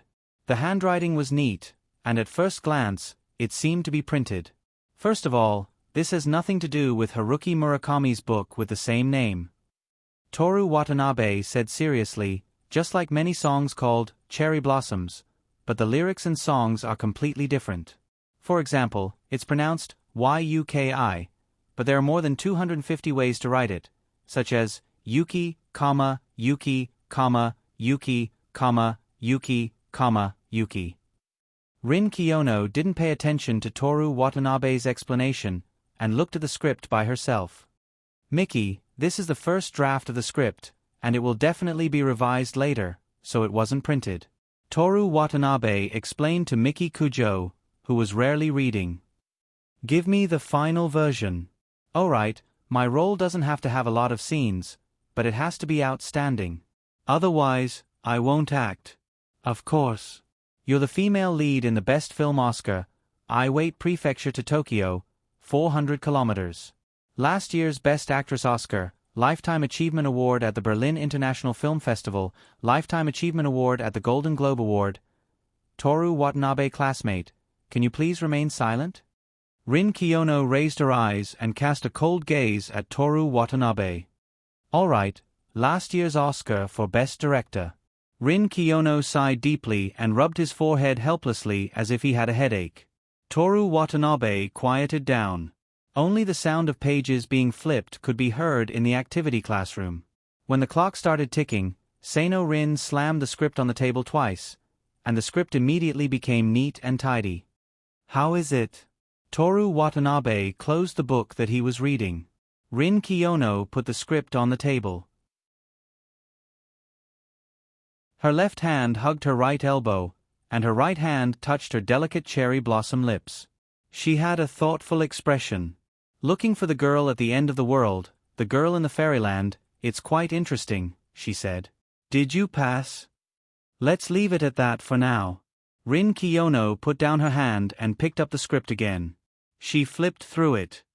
A script is a script. Only by actually acting in it will I know what's suitable and what's not. It's just like drawing. The draft looks fine, but when it's actually drawn, I still have to constantly revise it. If I run into a client who keeps making requests, the artist. Let's talk about this when I have time. Okay, I'll write it down on the schedule for you. Now that the script is confirmed, the next step is to assign the roles, costumes, props, lighting effects, and other trifles. As for the role, the girl at the end of the world will be played by the Oscar-winning actress. I believe that the only person in the world who can act with her is you, Kiyono. Which of the remaining 4 roles do you intend to play? Rin Kiyono asked Toru Watanabe. There's only one male role, right? Demon. You have experience in female cross-dressing, Rin Kiyono explained. She then asked, who should I look for the remaining 3 roles? Senpai Mai, Koizumi, Sensei, Aoi Ichiki, or Yoshimi Tamamo. Anyone is fine. Ask how many people are willing, and then have them come to audition. High school students actually needed to audition for a play at a cultural festival? Rin Kiyono was the only one in the world who dared to think this way. Let's do the roles for now, Rin Kiyono continued to instruct. You can ask the art and crafts departments for help with props and costumes. Director. Toru Watanabe raised his hand. Rin Kiyono lifted his perfectly curved chin, indicating for him to speak. Currently, the Empire only has the wind department. The art and crafts departments haven't been included yet. Try to talk to them. If it doesn't work, we'll do it ourselves. Rin Kiyono didn't care at all. He didn't care about the design of the props and costumes at all. I don't need them for my costumes. Miki Kujo, who was also a neat freak, said. Rin Kiyono and Toru Watanabe set off to find the art and crafts departments. The art department was on the 2nd floor, and they used the usual art classroom. Toru Watanabe had once imitated Picasso here, drawing an ape man with his own personal style, and received the highest rating ever, B grade. Even now, B grade was still his highest rating. But luckily, Miki Kujo was very talented in drawing, so their children wouldn't lose out at the starting line. Before they even entered the art classroom, they could already hear the noise of discussion and smell the smell of paint.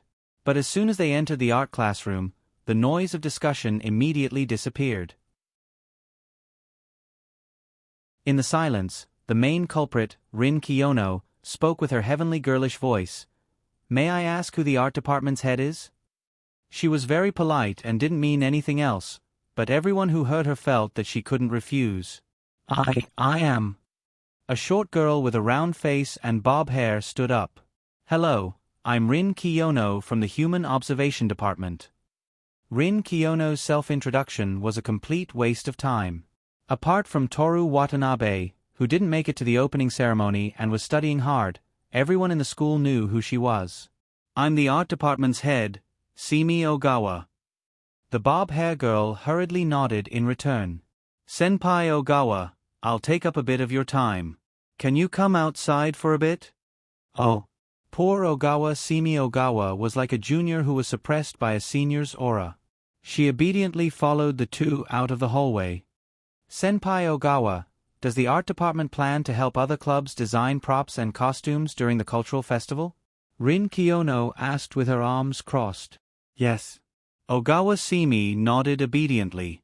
With a height of less than 1.5 meters and bob hair, Toru Watanabe, who was standing behind Rin Kiyono, felt like he was bullying a primary school student.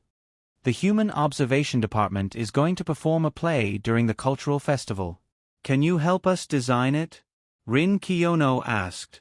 Ogawa Simi's face showed hesitation. Don't be troubled. If you can't do it, just say it. We don't force people. Toru Watanabe comforted her. No. Ogawa Simi hurriedly waved her hands. That's not what I meant. You're worried that the design won't look good? Toru Watanabe asked. Yes. Ogawa Simi hurriedly nodded. Watanabe-san. Rin Kiyono turned around. You're the scriptwriter, and you used your clever and perverted brain to calculate our body measurements. The costumes and props will be handed over to you. I think perverted is unnecessary. Rin Kiyono ignored Toru Watanabe's words and continued, the art department will provide the proposal, and you'll be responsible for checking if it meets the character's requirements. Can you do such a simple task? That's not a problem, but what will you do? Lighting, venue, sound. You've worked hard. You stay here. I'll go to the art department alone. These things must be solved as soon as possible, and then we can start rehearsing. After watching Rin Kiyono walk away with the world's most beautiful eggs, Toru Watanabe looked at Ogawa Simi. Senpai Ogawa, please advise me. He said politely. Ah. Yes, please advise me. Don't be nervous, senpai. Toru Watanabe didn't smile, but his tone was still cordial. I'm not the ice beauty Kiyono-san, and I don't force people to do things. As long as the costumes and props are okay. Ogawa Simi let out a long breath and subconsciously said happily, that's great. Kuen Watanabe, the sketches for the female lead's costume are finished. Please take a look. Attachment. JPG, 2014. You're still designing this late? Senpai, you've worked hard. 2015, it's nothing. 2015. Wait a moment, let me take a look. 2016. Yes, if there's no problem, I'll write it down and then color it. 2016. Should the waist of the skirt be a bit tighter? And the skirt, it feels wrong. 2017. Okay, 2017. I won't send them one by one, I'll summarize them all at once. 2017. Yes, you've worked hard. 2018, 5 minutes later. Senpai, take a look. This is what I, as a layman, think is wrong, a full page of notebook. JPG, 2023.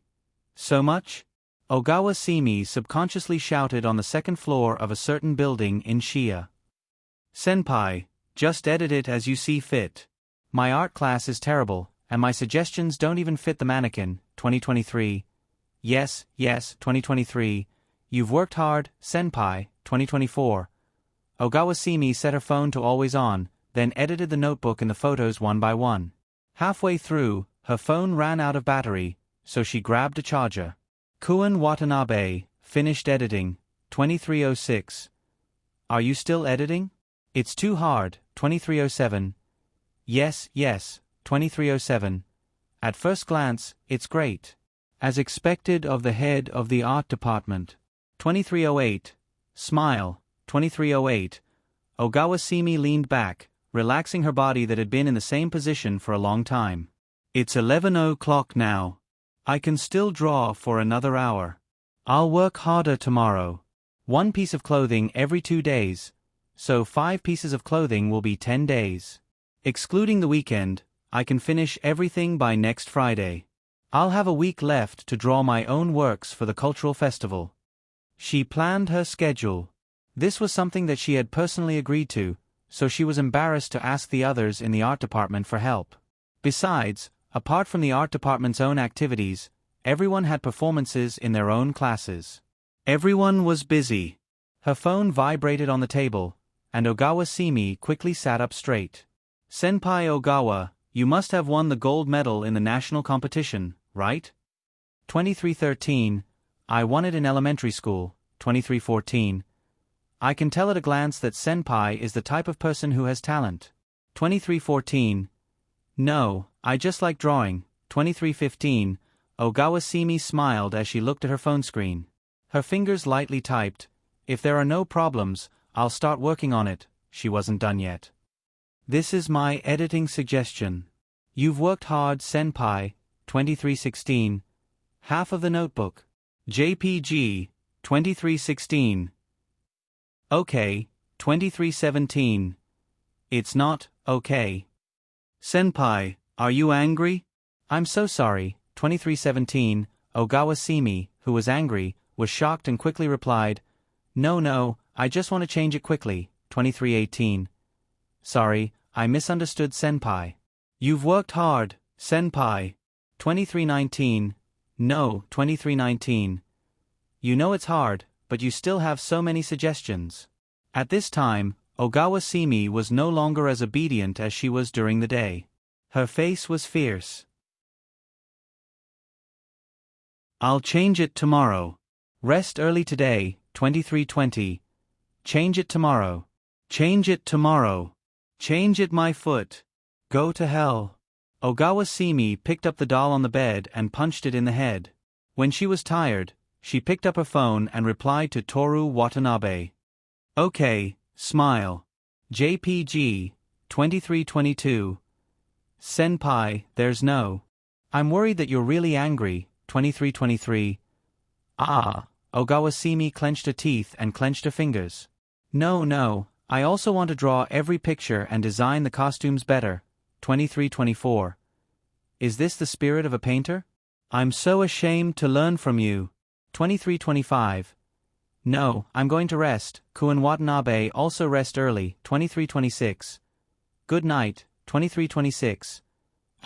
Good night, 2326. Putting down her phone, Ogawa-simi, who was 1.5 meters tall and had curly hair, put her left leg on the chair and picked up a pen with her right hand. She buried her head and changed it. At midnight, she changed half of it. She took the doll and beat it violently. Are you asleep? Huh? You must be asleep, right? I'm still changing the picture. At midnight, there was still a quarter of the way to go. Go to hell. Go to hell. Go to hell. The doll's head never bounced up. At 1 o'clock in the morning, Ogawa-simi let out a beast-like growl and finished changing the last few strokes. Kun Watanabe finished, take a look, 101. Go to hell. Bastard. Idiot. You don't know anything, you only know how to open your mouth. Ogawa-simi cursed at her phone and went to bed full of anger. She swore in her heart that if Toru Watanabe had any more requests, she would absolutely refuse. The next morning, Ogawa-simi opened her eyes and reflexively reached for her phone. Under the time, there were several messages. Senpai, I always thought I was a very hard-working person, but I didn't expect you to be even more hard-working than me. It's been hard on you, 506. I can't slack off either, this is my opinion, half-full notebook. JPG, 510. It's getting better and better, I'm looking forward to the finished product. Let's make the best costumes together. 511. The best costumes. The best costumes. I'll kill you. Ogawa-simi shook her cute curly hair and pinched the doll's neck with all her strength. 3 minutes later, she put down the doll, brushed away the hair in her mouth, and replied, 723, on this day, Ogawa-simi changed her profile picture. It was a little girl with curly hair and big black-rimmed glasses.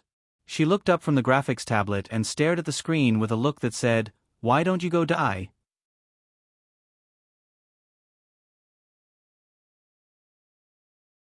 Chapter 328. It was the second Tuesday of September. Watanabe, do you have any cool props?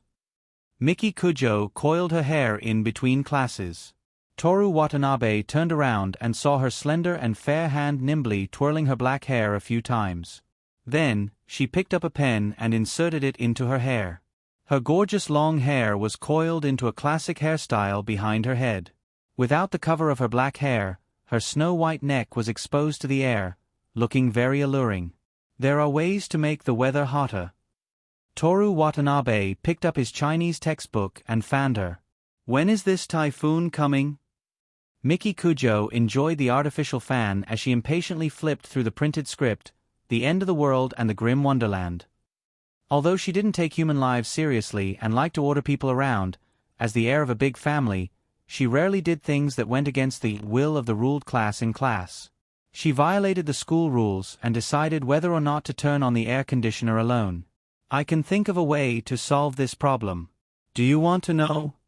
Toru Watanabe asked. Forget it. Miki Kujo waved her hand. She knew about the weather forecast. Leaning against Toru Watanabe's artificial fan, the stuffy heat was slightly reduced. She calmed herself down to read the script. While the two of them were chatting, the first and second from the bottom of the third group were also chatting. Itsuki-san, can we ask the wind department to play the sound system? Rin Kiyono asked.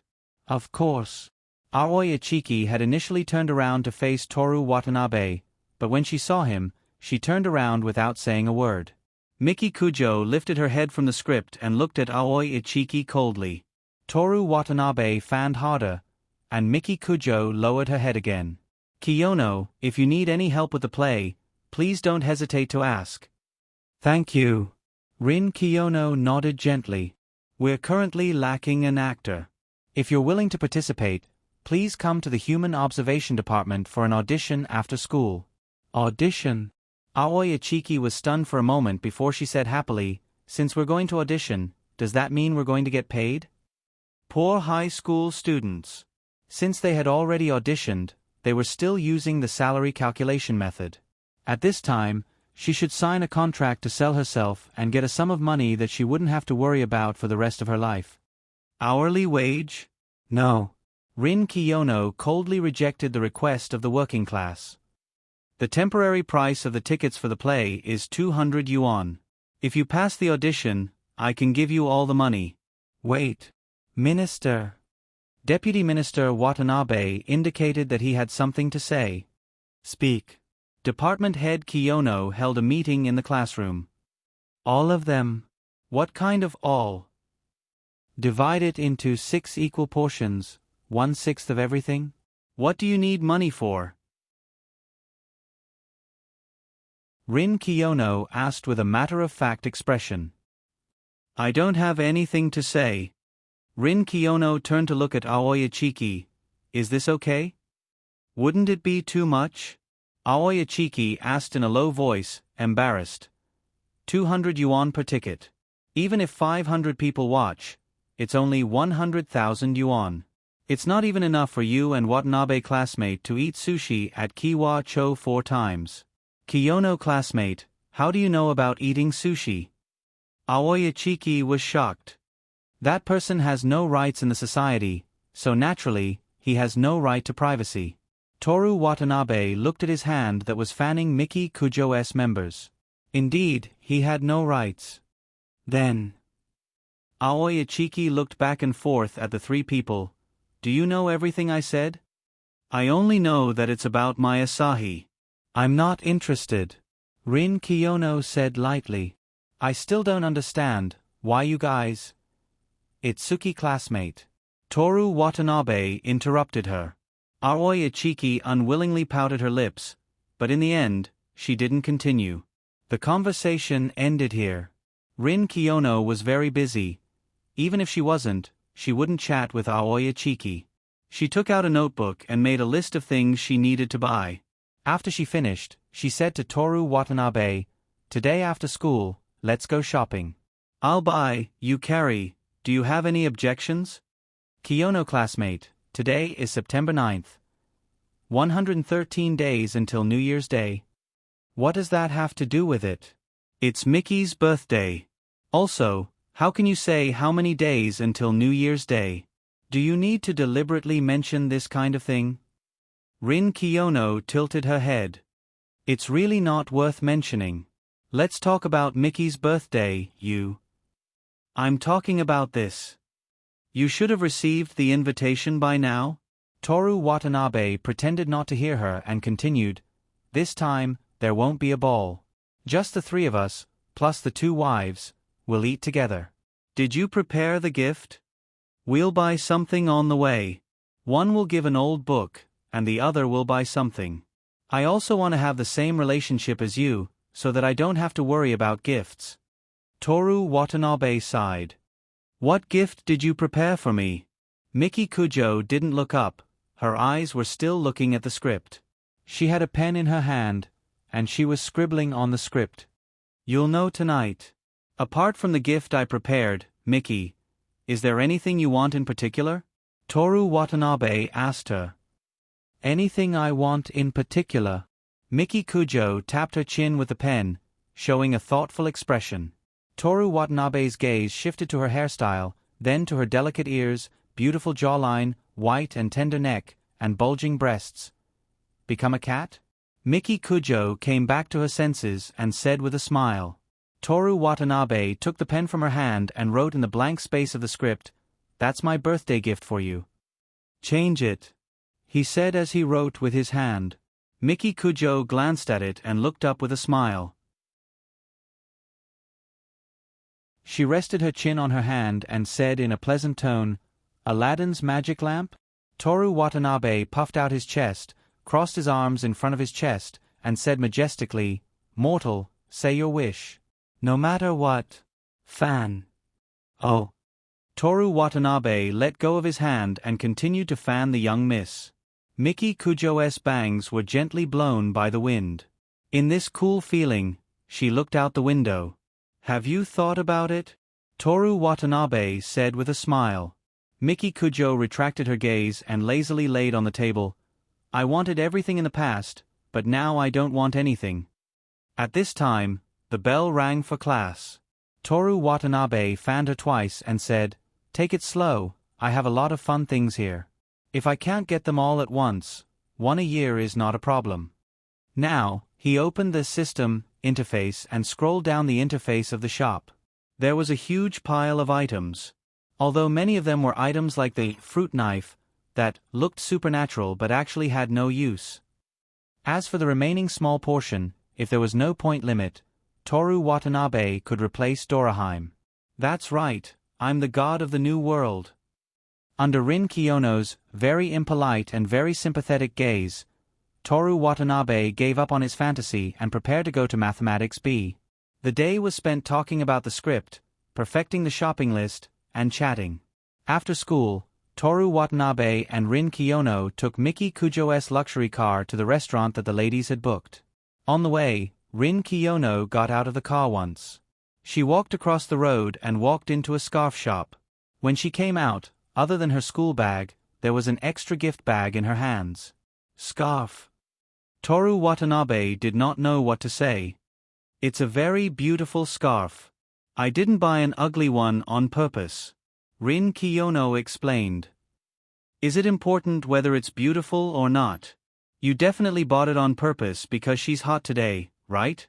After the typhoon comes, the weather will turn cold quickly, so it'll be useful soon. In comparison, I should reflect on the old books she gave me. What's wrong with the old books? Yours? Of course. Then take them out of the storage room, dust them off, and put them in the corner of the bookshelf. Kiyono classmate, actually Miki treats you very well. She even plans to give you the book about the Spanish shipwreck treasure next year. Is that so? Rin Kiyono paused for a moment, then continued, Actually, she didn't want it to be a real treasure map. That's why she gave it to me. Is it real? Miki Kujo opened her eyes and asked Toru Watanabe. I told you.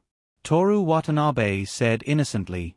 Rin Kiyono seemed to have expected this.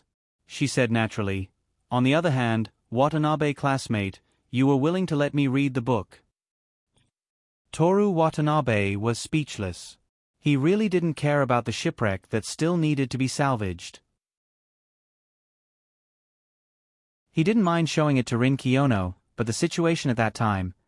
He used the book to pick up Miki Kujo's toenail clipped, and then Miki Kujo gave the book to Rin Kiyono. Miki Kujo seemed to remember what happened at that time, and then smiled mischievously. The ladies booked a place in the port area, a high-end restaurant with a view of Tokyo Bay. The entire restaurant was booked, and the five of them only took a corner of the floor-to-ceiling window. In the other corner of the restaurant, a string quartet composed of 2 violins, a viola, and a cello was playing a soothing piece of music. From the floor-to-ceiling window, one could see the orange Tokyo Tower and the colorful Rainbow Bridge under the night sky. There were cars on the bridge, and a cruise ship passed by under the bridge. The faint sound of a distant whistle could be heard. What have you been doing recently? Mrs. Kujo took a sip of the delicious wine and asked Toru Watanabe with a smile. Reading, going to school, chatting, and preparing for the cultural festival, Toru Watanabe answered. On the other side, Mrs. Kiyono was talking to Miki Kujo, who received a scarf.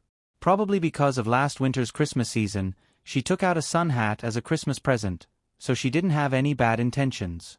The next moment, Rin Kiyono directly told her that she did have bad intentions. What do you plan to do for this year's cultural festival? Perform a play. Toru Watanabe's fingers tapped lightly on the table, following the melody of the violin. If you have time, you must go and see it. Mrs. Kujo put down her wine glass and elegantly rested her chin on her hands. She was a very beautiful and intelligent woman. Toru Watanabe nodded. Only one performance. If you don't have time, I'll find a way to record it. Kun Watanabe. Yes. When you gave Aona Koizumi flowers in Karuizawa and recorded a play for me, you did a lot of these seemingly casual but thoughtful and gentle actions. It's very easy for women to have a good impression of you. You misunderstand. Toru Watanabe's fingers stopped. I gave her flowers because I felt guilty that I couldn't accompany her. I recorded the play because I originally planned to do it. Just like last year's movie, it's an experience worth collecting. Let's just say that. Mrs. Kujo picked up her wine glass and took another sip. What do you want to talk about? Do you think I'm a spy? Report. What do you want to talk about? Euripides. Euripides? Kujo confirmed. Euripides. Toru Watanabe nodded.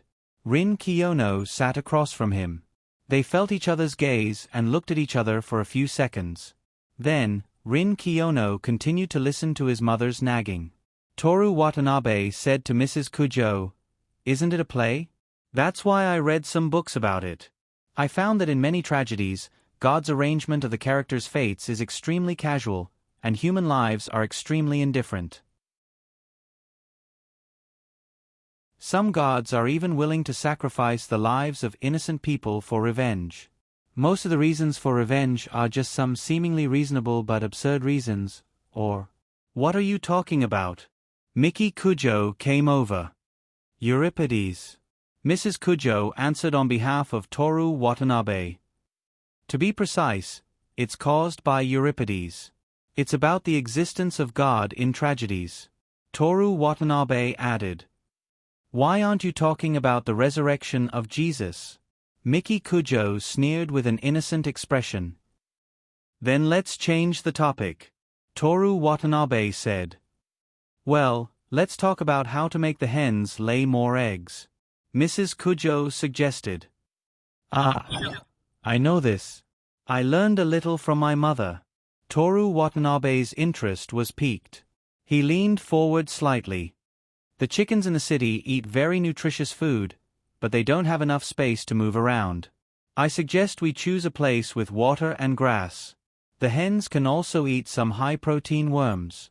Miki Kujo reached out to Toru Watanabe's waist. Let's talk about today and tomorrow. Toru Watanabe changed his mind. After talking about today and tomorrow, the five of them went for karaoke. Today is Miki's birthday. Let's start with a song, Miki. What should we sing? Mrs. Kiyono asked her daughter. Anything. Then let's choose my favorite, Crossing the Sky. Mrs. Kujo skillfully operated the karaoke machine. Miki Kujo stood up, picked up the microphone, and stood in front, swaying her young and beautiful body to the prelude. Let's support Miki. Mrs. Kiyono gave Rin Kiyono a bell used to coax children in kindergarten, and gave Toru Watanabe a grenade-like prop that made a sound when swaying. Toru Watanabe looked at Rin Kiyono. Rin Kiyono looked indifferently at the bell in her hand, then swayed it again and again. Toru Watanabe was speechless. I don't know when the lingering fragrance that is hard to hide has infected your body. Miki Kujo had already started singing. Her voice was light, not as heavy as Ishikawa Kobayashi's. Instead of being taken away by another woman, why don't you let me kill you? Miki Kujo pointed at Toru Watanabe, swaying her body as she sang this line with a smile. Toru Watanabe swayed the grenade in his hand. Messy bedding. Secret hotel. Miki Kujo lifted her butt, and her school uniform skirt flew up. Oh! The two ladies cried out happily. Toru Watanabe remembered the night in Aizu, the geisha Miki Kujo wearing a red kimono. Before, he didn't understand what a treasure girl was like. He thought it was a professional term for women to compliment each other, but now he suddenly remembered this term. It couldn't be more appropriate to use it to describe the 9 beauties. No matter what happened, it doesn't matter. I want to pass through the raging fire. I want to cross the Amaji mountain with you. Miki Kujo looked at Toru Watanabe, swaying her beautiful body, and her skirt fluttered. She integrated delicate emotions into the song, combined with her personal characteristics, a sonorous and powerful song, sang by her with a different flavor. Listening to the sweet song, looking at the swaying youthful body, Toru Watanabe's heart was overflowing with endless love for Miki. He wanted to pull her into his arms and let her sit on his lap and sing, "Miki, my Miki." Toru Watanabe deeply called out in his heart.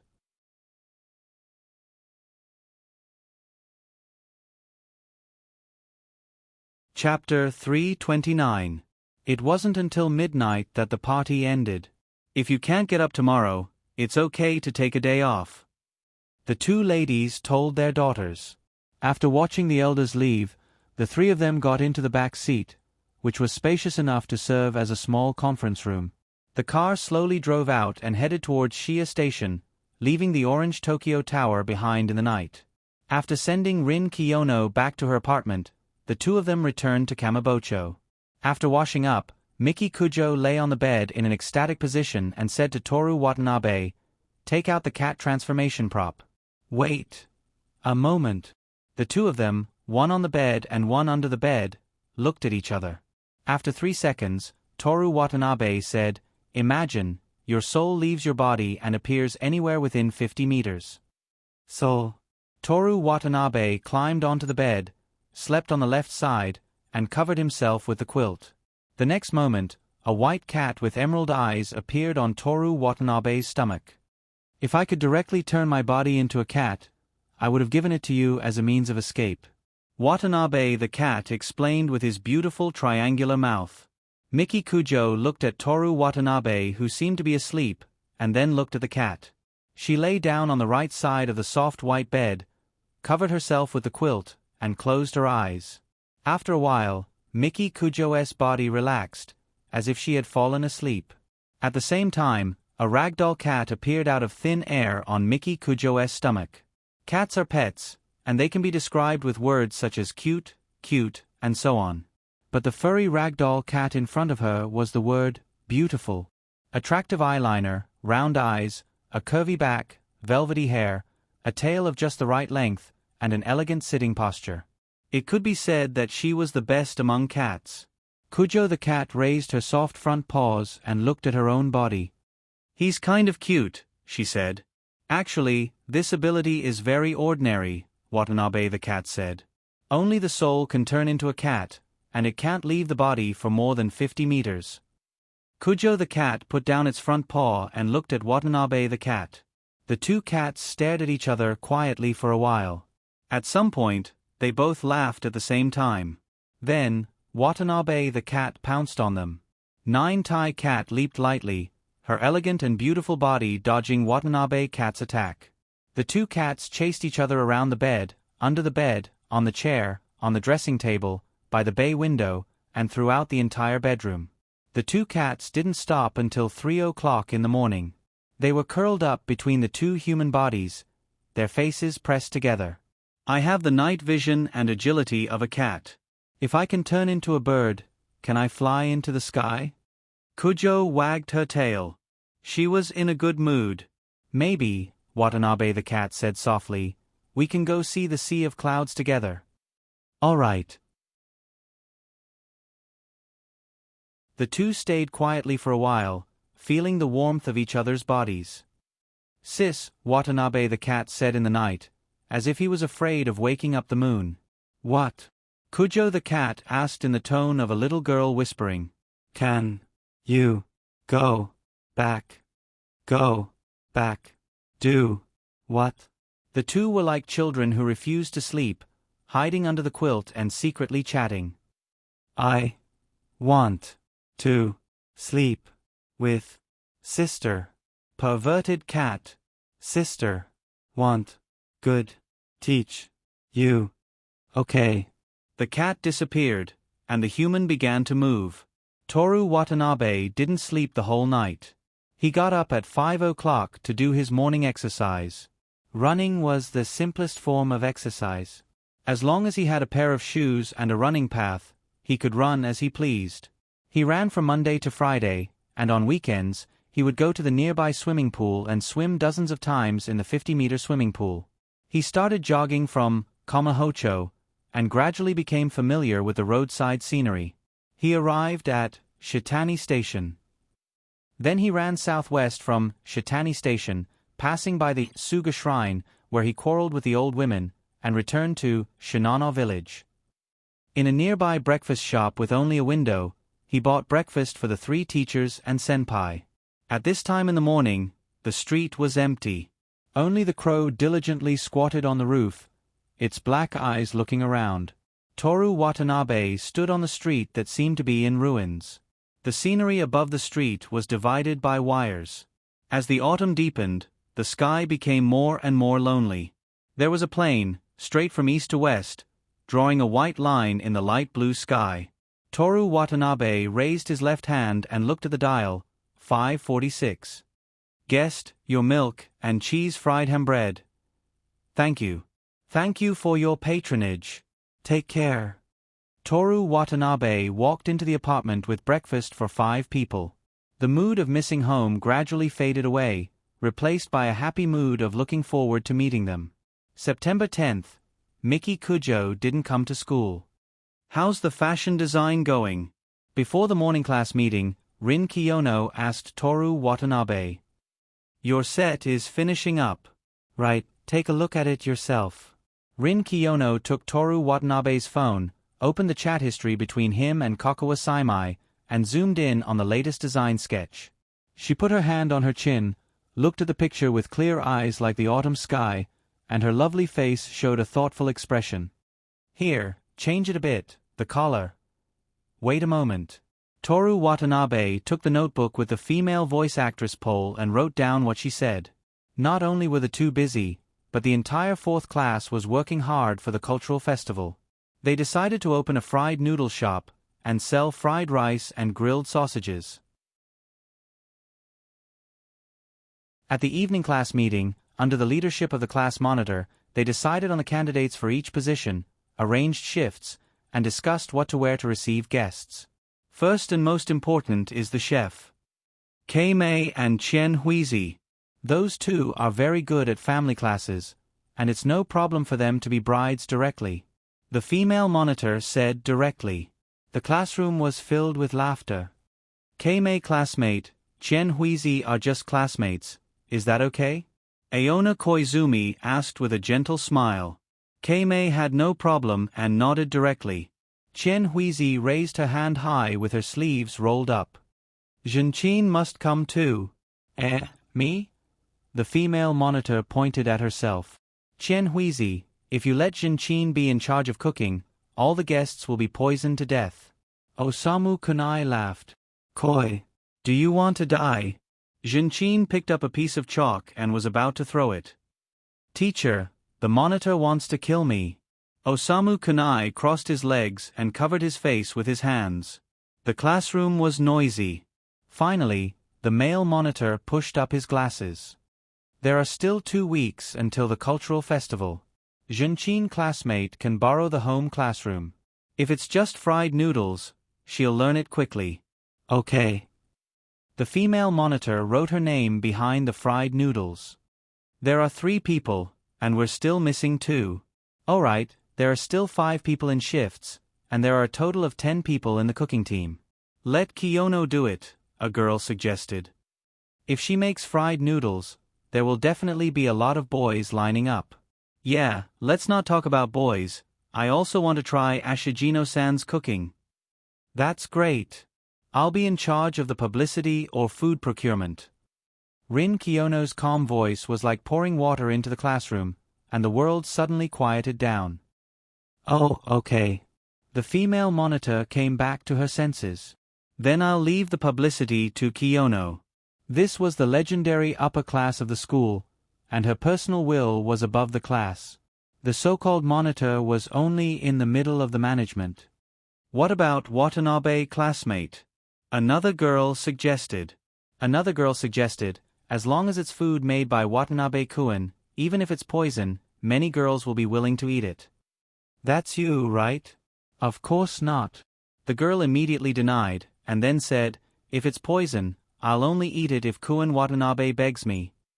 As long as he asks, you'll even eat poison? What about you? I don't want to be like you. But if Kun Watanabe wants me to eat it, then I can only eat it. What? Aren't you the same as her? Kun Watanabe?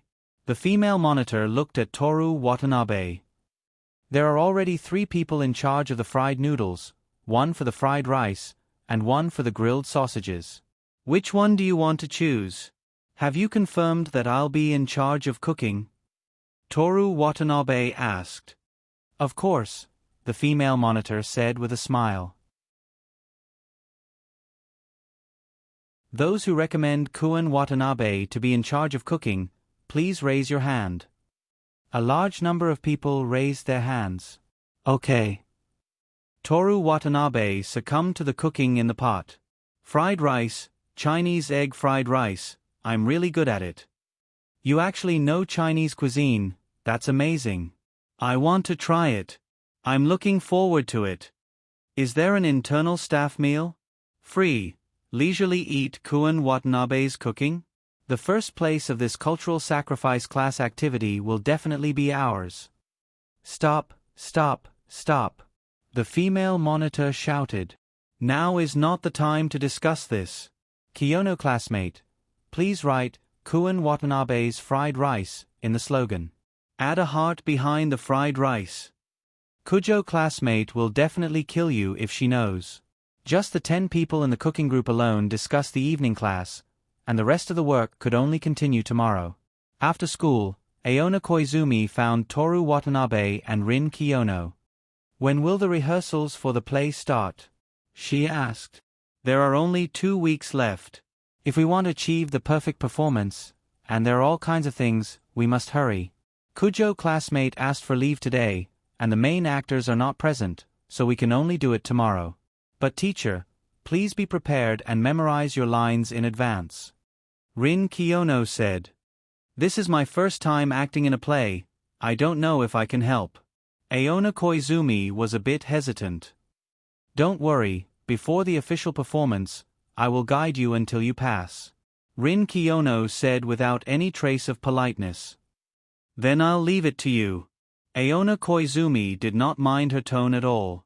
As long as she did not mention the time when she called her elder sister, when she was 16, anything was fine. On this day, Toru Watanabe and Rin Kiyono were busy with photography, music, costumes, and so on. The next day, September 11th, the rehearsals officially began. Everyone has received the script, right? Rin Kiyono ordered as they sat around the beach table. Yes. Aoi Ichiki, who was working part-time, nodded. Toru Watanabe flipped open the script. It was different from the one he gave to Rin Kiyono. There was a cover. On the cover, it said, The Second Culture Festival of the Human Observation Department. Play script, The End of the World and the Grim Wonderland. Flipping open the cover, there was a list of positions. Script, Toru Watanabe Supervisor, Rin Kiyono Girl, Miki Kujiferi, Rin Kiyono Demon, Toru Watanabe Passerby 1, Aona Koizumi Passerby 2, Mayasahi Passerby 3, Aoi Ichiki. This is the first rehearsal. Familiarize yourselves with your lines. Next week, we will receive the right to use the stadium and begin the official rehearsals. Yes. Aoi Ichiki replied. Yes. Aona Koizumi nodded. As for the other 3, Mayasahi looked at the script and rubbed her legs against Toru Watanabe under the table.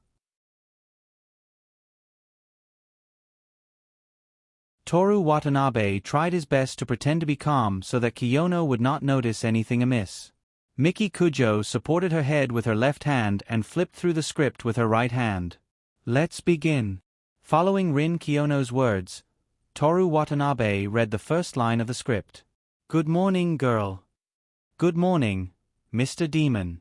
Miki Kujo's tone was brisk, with a hint of excitement and anticipation. Are you packing? Where are you going? To a place where there are no demons. Miki Kujo paused for a moment. The script said that she had to carry her luggage. Goodbye, Mr. Demon. Where humans exist, demons will always exist. Toru Watanabe said, Where can you go? The girl didn't answer. She closed the wooden door and left the demon in the room. The girl woke up very early. The sky was still bright, and she was the only person in this remote town. This was the time when demons were at their weakest and didn't have the ability to move quickly. The girl traveled a long distance, avoiding the crowds and wandering alone in the wilderness. Every day, as soon as she opened her eyes, the demon would be by her side. But she didn't care. She had a map that had been passed down for generations, or more accurately, a way to find 3 people. As long as she could find these 3 people, she would be able to go to the world's end, a place where demons could not reach. After going through the wind and rain, the girl found the first person. "Hello, do you know where the world's end is?" Aona Koizumi held the script and read, "Why do you want to go to the world's end?" She tried to get into the mood, but no matter what, she couldn't do it as naturally as Miki Kujo. "I'm sorry, I didn't act well," she apologized. "It's fine," Rin Kiyono said nonchalantly. "The first few times, you should just go through the motions.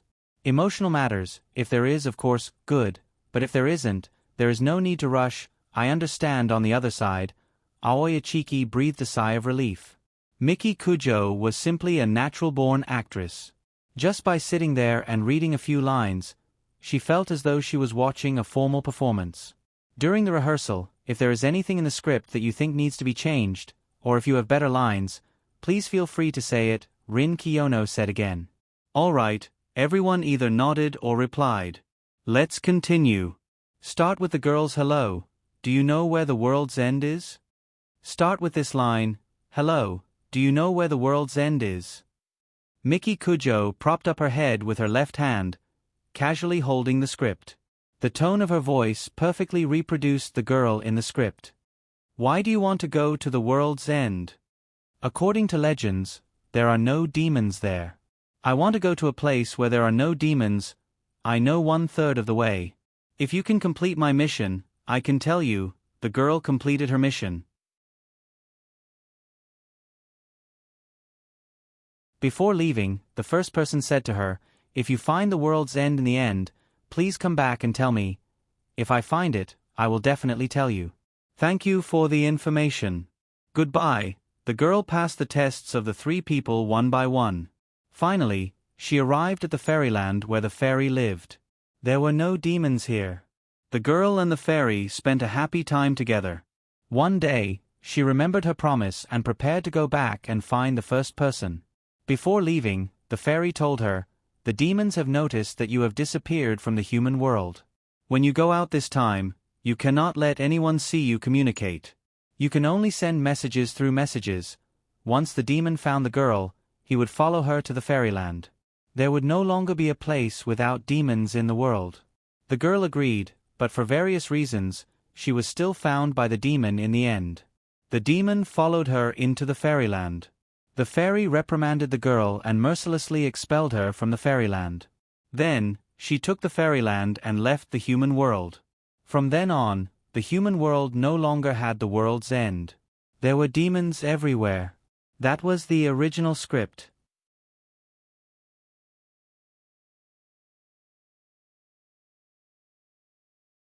Chapter 330.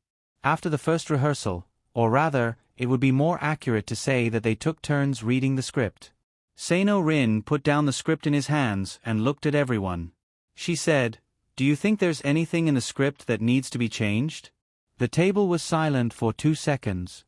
Toru Watanabe smiled and said, "Even Kiyono classmate and Miki classmate didn't have any objections. Why would we have any objections?" "Stupid." Rin Kiyono reprimanded him bluntly. "Even the smartest person will make mistakes.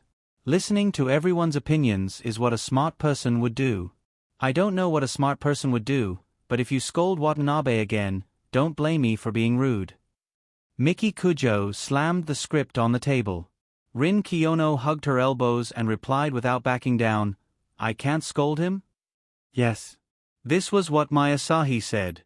The 2 girls looked at her and saw that her delicate face was calm. She nodded her head slightly, and her long hair fell softly to her chest. Miki Kujo frowned slightly, then smiled at Rin Kiyono and said, "Did you hear that, Kiyono classmate? Do you think so too, Koizumi-sensei?" Rin Kiyono ignored Miki Kujo and asked Aona Koizumi, Everyone should get along well. Aona Koizumi replied. I can't scold him? Rin Kiyono asked. That she can scold him? Miki Kujo also asked her. Aona Koizumi was in a difficult position. This was her first time participating in a shuraba, and she wasn't as fearless as Mayasahi. Kiyono classmate, I support you. Aoi Ichiki supported her in a low voice. She waved her fists at Toru Watanabe, as if she wanted to beat him into a pulp. Rin Kiyono, no, Miki Kujo and Mayasahi, the three of them looked at her coldly. Aoi Ichiki stopped her boxing posture, placed her hands on her knees, and lowered her head. I'm sorry. All right. Aona Koizumi gently persuaded everyone. Let's hurry up and practice. Rin Kiyono sighed and rubbed his forehead as if he had a headache. It's my fault. You actually recognized the wrong person? Toru Watanabe, who had been invisible since the beginning, looked at her in surprise. Kujo classmate and I didn't have any opinions about the script because we were too close to you, so we couldn't point out your mistakes. Originally, we thought that when all the actors were present, the others might be able to point out the problem. But out of the 3 remaining actors, 2 of them were biased towards you, just like us, and the last one didn't have the ability to do so. Yeah. Mayasahi nodded in agreement. Aona Koizumi blushed. In front of so many people, she directly said that they were too close and biased. Aoi Ichiki's expression dimmed.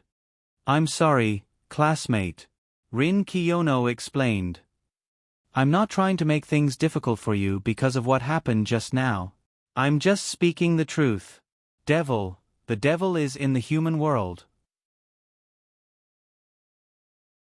The world's end and the cold wonderland is real. It's not a lie. Yeah. Aoi Ichiki realized the difficulty of working and earning money was not easy. Classmate Ichiki. Toru Watanabe spoke. Aoi Ichiki raised her head and looked at him. Let's go eat teppanyaki tonight. Toru Watanabe paused for a moment. Let's all eat together. Treat it as a staff meal during the rehearsal. No problem. The one who nodded was Rin Kiyono. She had an expression that said, this project was originally not effective, but now I approve it. She picked up the script. Let's end the chat here. Let's continue. Aona Koizumi seemed to have something to say, but she was too embarrassed to say it. Call Miyazaki-sensei and Miyazaki-sensei along. Toru Watanabe seemed to be talking to himself. Rin Kiyono looked at him coldly. Toru Watanabe picked up the script. Good morning, young girl. When the practice ended and the script was closed, the cheers on the field, the sounds of the wind instrument department practicing, and the sounds of the calligraphy department playing in the corridor all rushed into their ears. Thank you for your hard work. Rin Kiyono said. Thank you for your hard work. Everyone responded. Let's go eat teppanyaki, Toru Watanabe said contentedly. Civilian ingredients. I can treat them with the money I earn from my part-time job. Okay, I'll go inform Miyuki and the others. Aona Koizumi stood up. I'll go with you. We'll meet under the oak tree. Toru Watanabe also stood up and picked up his suit at the same time. Are you going to wear this? Aona Koizumi asked curiously. It's very hot today. We're going to eat outside. This is a must. Toru Watanabe put his hand into his sleeve. It was a simple action, but it was very handsome when he did it. It was like a scene in a movie that the male lead had practiced many times. Hurry up. I don't like to wait. We're too fated. I don't like to make others wait either. Aren't we a match made in heaven? Miki Kujo sneered. Sweet words. Toru Watanabe and Aona Koizumi opened the Human Observation Department. It was close to evening, and the hot wind was still blowing. Toru Watanabe, who was wearing a summer jacket, looked very different. Wearing 2 jackets in summer and 1 in winter seemed like a simple thing, but it all required courage. Everyone knew that they didn't need to care too much about how the world looked at them. However, when they really did it, all kinds of fetters would always bind them. It required a lot of determination at critical moments. "Aren't you hot?" Aona Koizumi looked at Toru Watanabe's side profile. "Not hot. Did you catch a cold?" Aona Koizumi subconsciously reached out her hand to Toru Watanabe's forehead. Halfway through, she realized that they were in school, so she retracted her hand. Toru Watanabe glanced at her and held her soft little hand. "Ah!" Aona Koizumi was shocked and hurriedly broke free. She blushed and looked around the corridor. After making sure that no one saw them, she glared angrily at Toru Watanabe. "Teacher, can I not bring my bag home? I don't want to do homework." Toru Watanabe put his hands in his pockets and said as he walked, "No. Can't you even do it for one day?" "No means no." "What if I don't do it?" "Then I'll call your parents." "Isn't it too early?" "What's too?" Aona Koizumi's snow-white oval face turned red.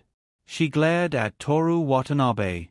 After a short conversation, Aona Koizumi came back to her senses and found that the two of them were already standing on the third floor of the school building. Huang Zi was taking out potato chips from the bag while mocking a vocabulary test paper. "Huang Zi!" Aona Koizumi shouted. Huang Zi turned around, potato chips in his left hand and pen in his right. "Do you want to eat teppanyaki?" "My treat." "Yes." Before Toru Watanabe could finish, Huang Zi had already nodded. They agreed to meet under the oak tree. Huang Zi packed up and the two of them walked to the infirmary on the first floor. Standing in front of the infirmary, Aona Koizumi raised her hand and knocked lightly on the door. "Come in." Miyazaki Miyuki's experienced voice came from inside the room. The two of them pushed the door open and entered. The smell of disinfectant filled their nostrils. The temperature here seemed to be lower than other places as well. Miyazaki Miyuki glanced at the two of them. She turned her chair and took the thermometer from the table. After shaking it twice, she passed it to Toru Watanabe, who was walking closer. "In your mouth? Or under your armpit?" Toru Watanabe looked at the mercury in the thermometer. "If you don't eat it in your mouth, keep it in your mouth if it's hot or cold. If you eat it, put it under your armpit. But I recommend the rectum, the temperature there is the most accurate." As she spoke, Miyazaki Miyuki took out a bottle of lubricant and gave it to Aona Koizumi. "Come and help him." "Thank you, but no need." Toru Watanabe put the thermometer in his mouth. Aona Koizumi looked at the thermometer in his mouth and then at the lubricant in her hand. "We're not here to see a doctor," she said helplessly and found it funny. "If you don't have a cold, why are you wearing a coat?" Miyazaki Miyuki looked at the two coats on Toru Watanabe. She was also wearing two coats, a white shirt for a teacher's uniform and a white coat for a doctor.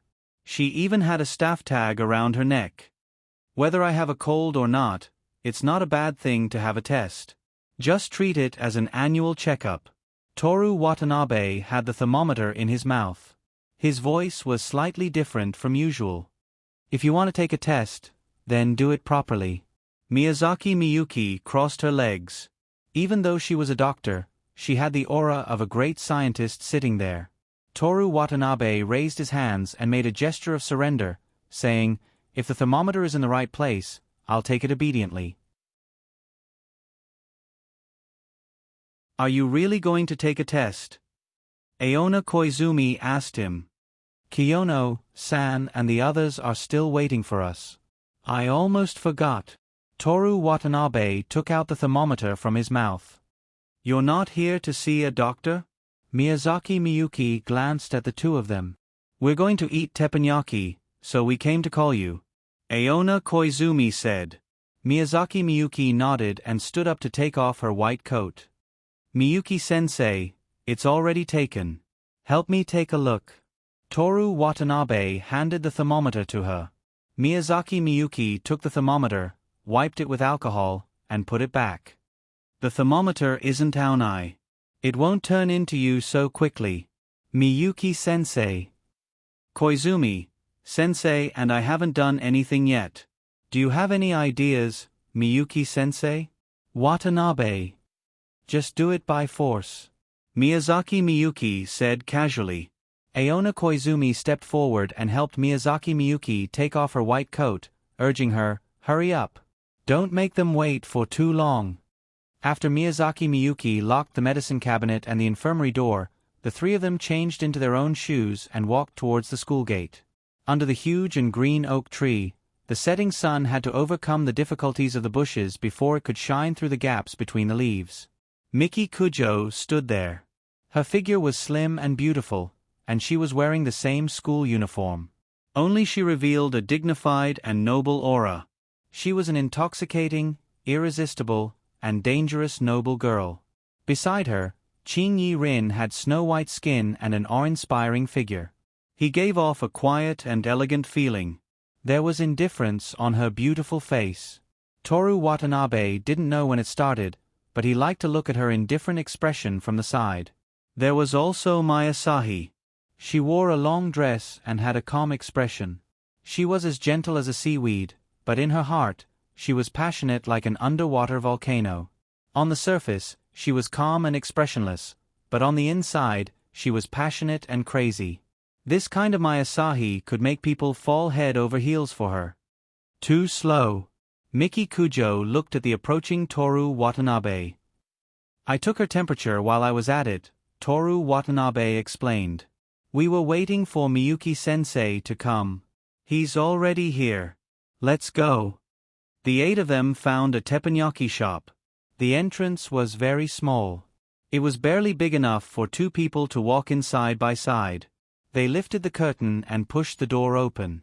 As soon as they entered, they immediately smelled a rich aroma. The first thing they saw was a silver iron plate. A young female chef was cooking teppanyaki with a spatula. Welcome. A waitress with a headscarf greeted them. 8 people, right? Please sit here. The 8 of them sat down. Together with the couple who were already sitting there, the shop was full.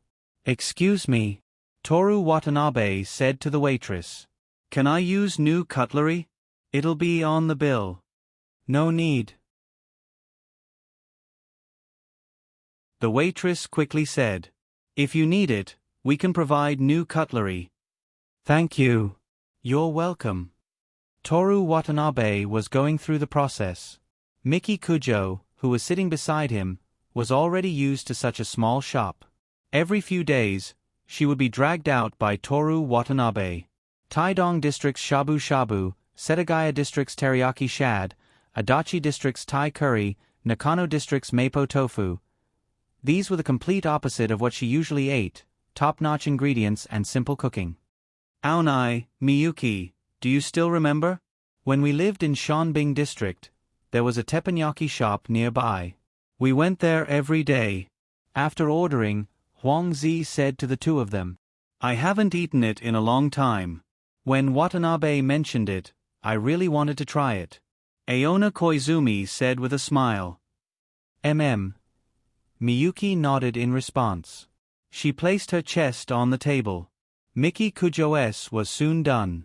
Toru Watanabe cut a small piece with a fork and put it in her bowl.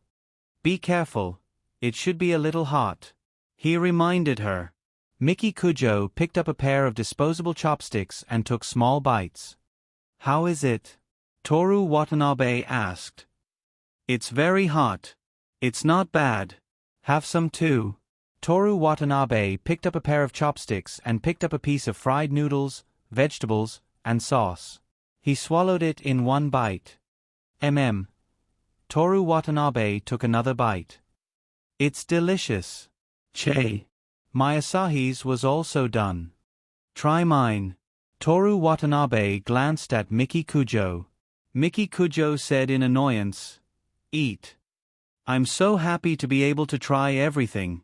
Toru Watanabe's chopsticks went past Miki Kujo and took some from Mayasahi's bowl. It was oyster teppanyaki. It was grilled to a golden color with green onions sprinkled on top. With one bite, a fresh taste exploded in his mouth. This is also very good. It's delicious. Senpai. Aoyachiki looked at Mayasahi pitifully. My Asahi was happily watching Toru Watanabe eat when she turned to look at her in confusion. "Can I have a bite?" Aoi Ichiki pointed at my Asahi's teppanyaki. "Why?" Aoi Ichiki pouted as she watched my Asahi eat from Toru Watanabe's bowl. Aona Koizumi's was also done. As she unwrapped her chopsticks, she looked past Rin Kiyono and glanced at Toru Watanabe. Finally, she made up her mind and said shyly, "Watanabe, yours isn't done yet. Do you want to try mine?" "Why is Senpai giving it to him too?" Aoi Ichiki shouted immediately.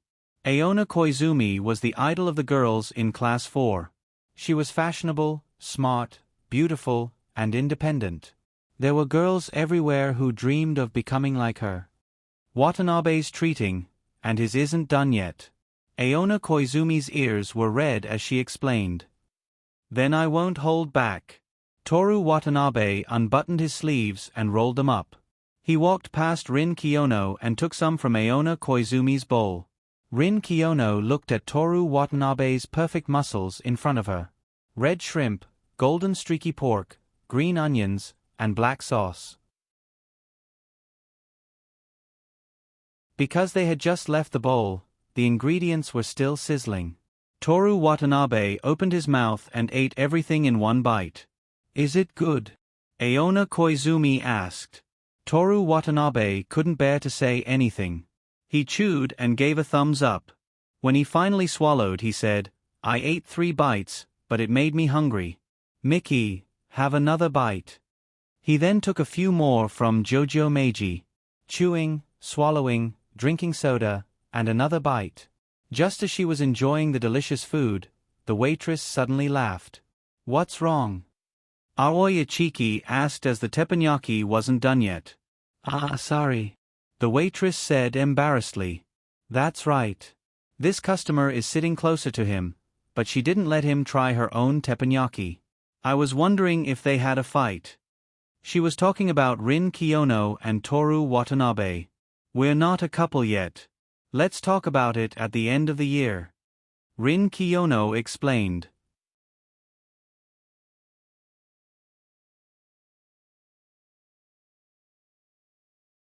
Chapter 331. There's a Marathon in Autumn. From today onwards, there will be 3 PE classes per week. The first 2 classes will be long-distance running. No, everyone wailed. The PE teacher blew the whistle hard and then shouted, "Run around the field in 15 minutes. Get ready." Other schools have a marathon in the 3rd semester. Why is it in the 2nd semester in our school? That's right. The weather is still so hot. You'll definitely faint if you run for 15 minutes. If I knew we had a long-distance run today, I would have asked for leave in advance. Even if I knew in advance, I would have skipped class to go to the infirmary. It wouldn't have mattered even if we finished the marathon. Amidst the complaints, the PE teacher blew the whistle again and everyone finally stood on the track. "All boys, attention." The PE teacher stood at the starting line and raised his hand. Toru Watanabe randomly took a spot and gathered with Osamu Kanai, Keisuke Saito, and the class monitor. "I heard that the Human Observation Department is going to perform a play for this cultural festival?" the class monitor asked. "Yes, a play," Toru Watanabe answered. "Run." The boys rushed out. "Slow down," Keisuke Saito hurriedly said. "Running at a constant speed for 2,000 meters is the way to go. No one is allowed to run too fast. Follow the main group." The 4 of them ran slowly in the middle of the group. "Will there be a kissing scene?" Osamu Kunai asked. "No. Add it in." Osamu Kunai said anxiously, "Anyway, you have that kind of relationship with Kujo and Kiyono. As long as there's a kissing scene in the promotion, the whole school, no, people from other schools will come to watch. Our play doesn't pursue that." With that, Toru Watanabe turned and asked Keisuke Saito, "Is your game done?"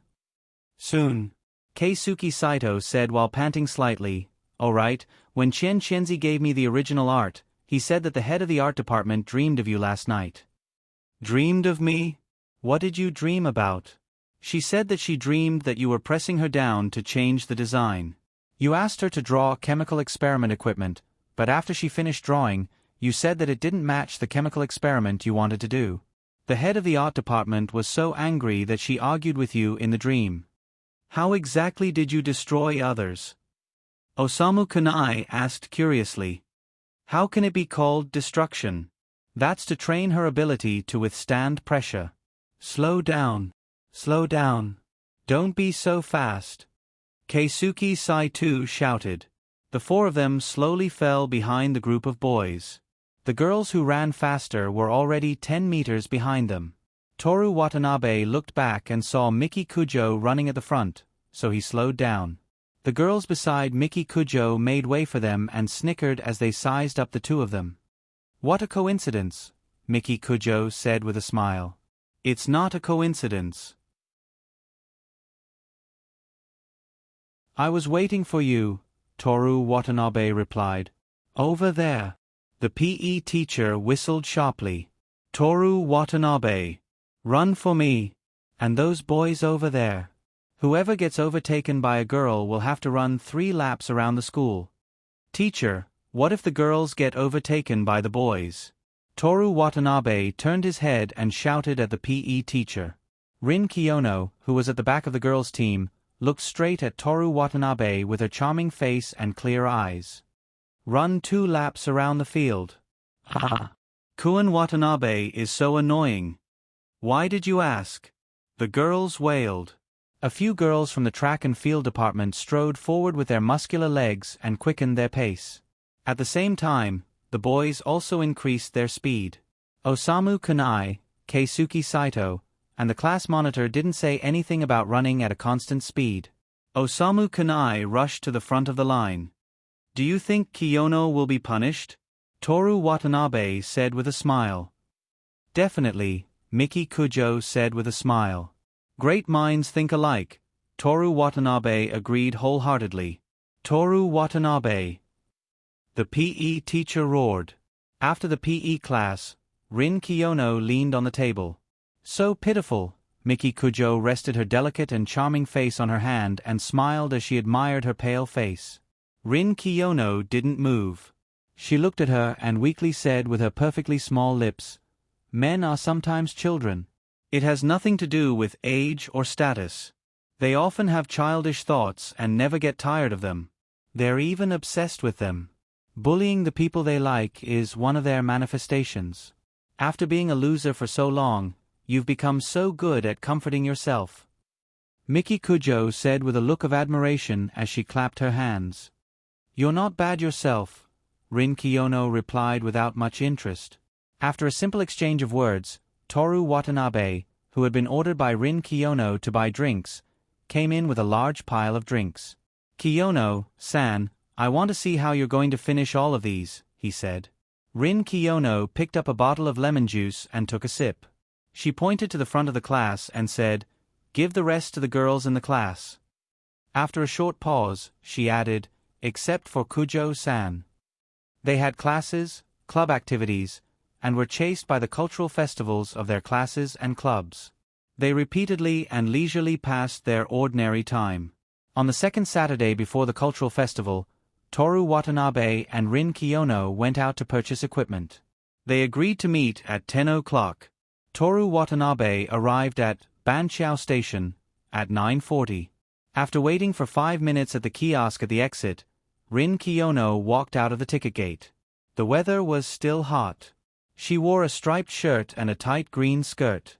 The hem of the shirt was tucked into the skirt. Her slender waist could be seen at a glance. There were quite a few people at the exit, but Rin Kiyono looked like a model who had just walked out of a high-end fashion show. After exiting the station, she simply looked around and walked towards Toru Watanabe, who was also in front of the kiosk. Sorry to keep you waiting, she said. I just got here, Toru Watanabe replied. Kujo-san didn't come? Rin Kiyono mocked. Banqiao district is too remote. Don't say Banqiao district is remote at Banqiao station.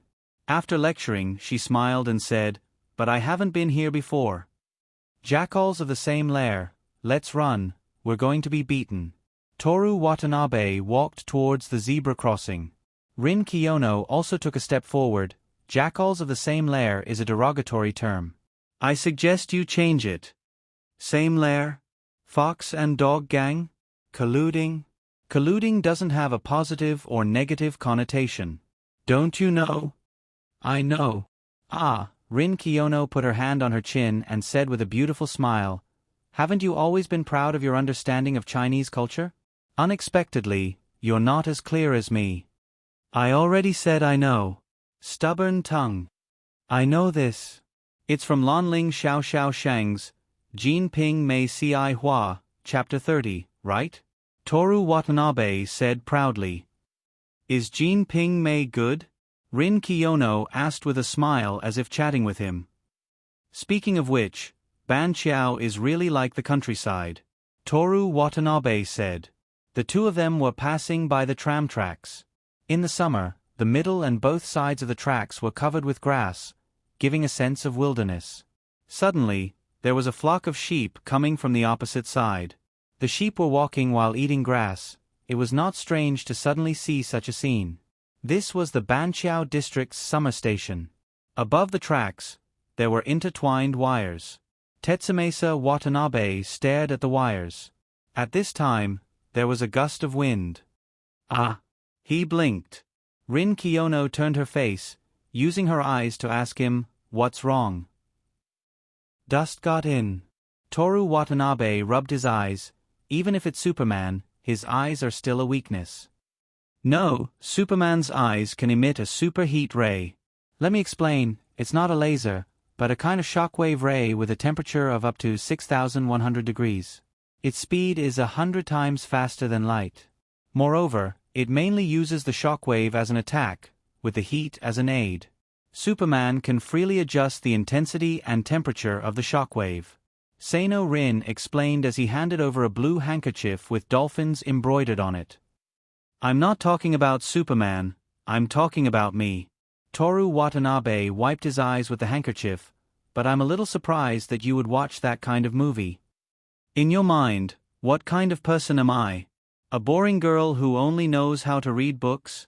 Rin Kiyono said helplessly. In any case, I won't watch Superman. I'm sorry to disappoint you.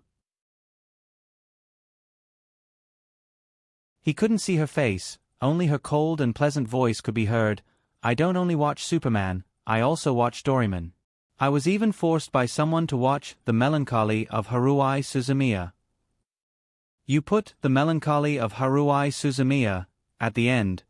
Are you planning to quarrel with me? Haruhi Suzumiya is capricious and unreasonable. It seems that you like me is destined. You actually know that you're capricious and unreasonable? I have to be honest, I'm very conscious. Thank you. Toru Watanabe returned the handkerchief to her. You're welcome. Leaving Itabashi District Station, which could defeat Toru Watanabe, the two walked into the shopping street. Why did we come all the way to Itabashi District? Toru Watanabe asked. Open your dust-covered eyes and look at the street in front of you. Rin Kiyono said. Toru Watanabe looked. It's Itabashi District, what's the matter? Rin Kiyono sighed and explained, although this is one of the 23 districts of Tokyo, the prices here are cheaper than in Shinjuku District. Prices? Toru Watanabe repeated the word. What? Kiyono's family went bankrupt? I can sponsor you. How much? Let me think. Toru Watanabe didn't check how much money he had so far, so he could only add up the amount indicated by the system, 100 billion yen, about enough, maybe more, maybe less. Is it enough? At least 1 trillion. That's not sponsorship, it's buying Kiyono's family, right? When you take over Kiyono's family in the future, you have to get my permission before making any decisions. If my mother hears that you want to sell it for 9 billion USD, she may change her mind. Then why did you come to Itabashi District? Let's go in and take a look. Rin Kiyono led Toru Watanabe into a photography equipment store. If I use my family's money to prepare for the cultural festival, what's the point of winning first place? The ministry's budget is not enough? Just buy a camera mount that can be used, and the prices in Itabashi district are just low, it doesn't mean the quality is bad. Obviously your family is so rich, but you're thinking about how to save money and compete fairly with others, Kiyono-san. You're wasting air there, saying meaningless things. Why don't you come over and help us choose? Rin Kiyono checked the material and sturdiness of a mount. I hate you. Toru Watanabe stepped forward. After careful selection, the two of them walked on the commercial street of Banqiao district, which was so plain that it seemed to have lost its color. Children on holiday gathered in front of the freezer covered with ice cream, and the Akita Inu slept in the shadow of the eaves to avoid the sun. The two ate 140 yen and 3 115 yen soya bread. It's really cheap. Rin Kiyono nodded with satisfaction, with an expression that said she chose the right place.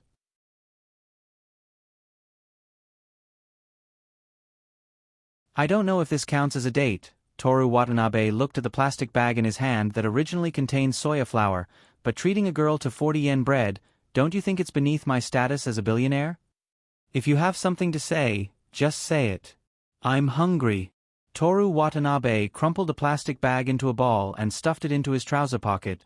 2 buns aren't enough. It was a small cake shop with only 3 tables. One table was occupied by 2 full-time housewives, and the other table was occupied by a fearless Siamese cat.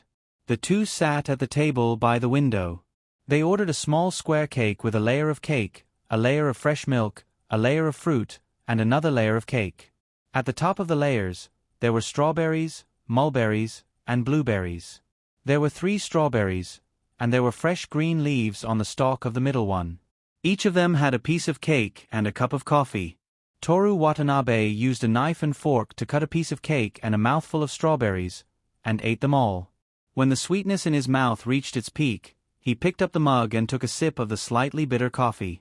Toru Watanabe looked out of the window, enjoying the delicious food and leisure. You have 3 girlfriends. Is it okay to eat dessert with me alone? Rin Kiyono looked up and asked him with a smile. Behind her, opposite Toru Watanabe, the 2 housewives were gossiping. Their eyes, which were originally admiring Toru Watanabe, turned into an indescribable look. It was like seeing a crow throwing garbage on the roadside. It's okay. Toru Watanabe ate another mouthful of cake. Mickey knows, and she allows it. Allows? She allows me to be with you, Toru Watanabe said.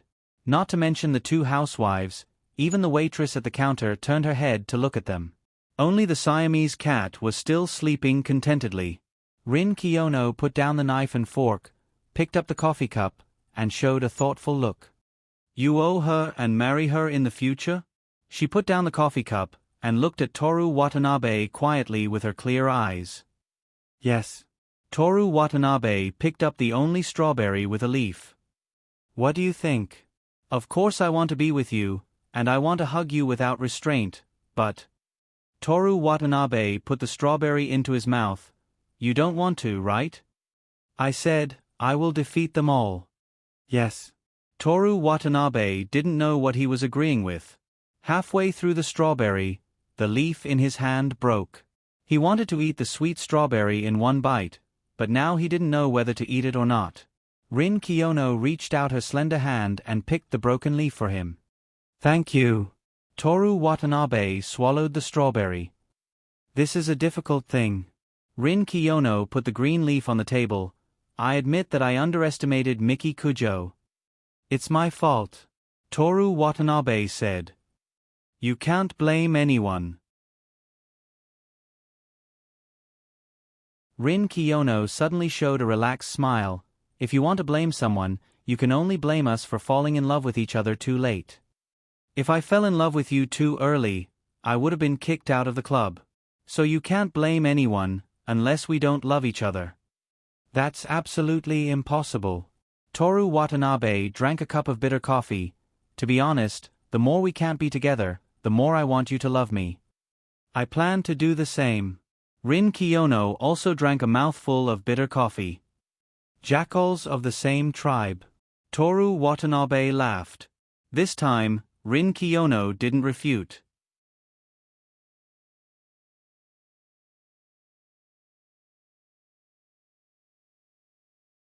Chapter 332. On the wide stage of the stadium, there were wooden tables, wooden chairs, and kerosene lamps. "Good morning, young girl." Toru Watanabe stepped onto the stage. "Good morning, Mr. Devil." Miki Kujo, who had her hair tied into a bun, responded with a smile. Rin Kiyono sat below the stage, holding the script in her left hand and a pen in her right hand. She was seriously watching the scene. "Scene 1, cut," she shouted, and the two people on the stage stopped. Miki Kujo put down her luggage and looked at Toru Watanabe's blood-red eyes. "Contact lenses? I got them over the weekend. My ability is to make young girls fall in love with me."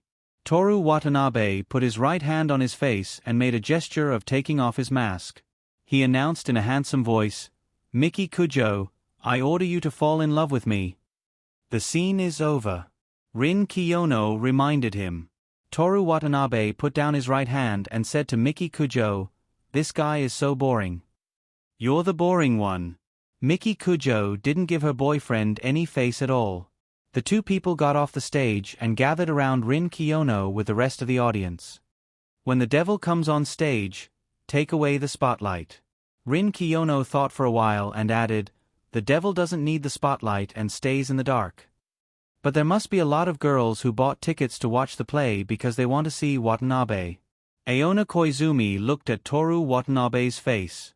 Such a handsome face, she could touch it whenever she wanted, stare at it, and hug it from time to time.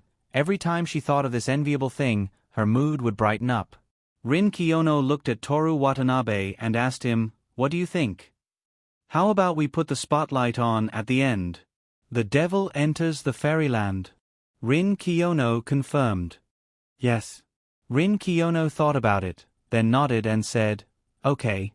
Do you have any objections to the first act?" "No." Only Aoi Ichiki answered.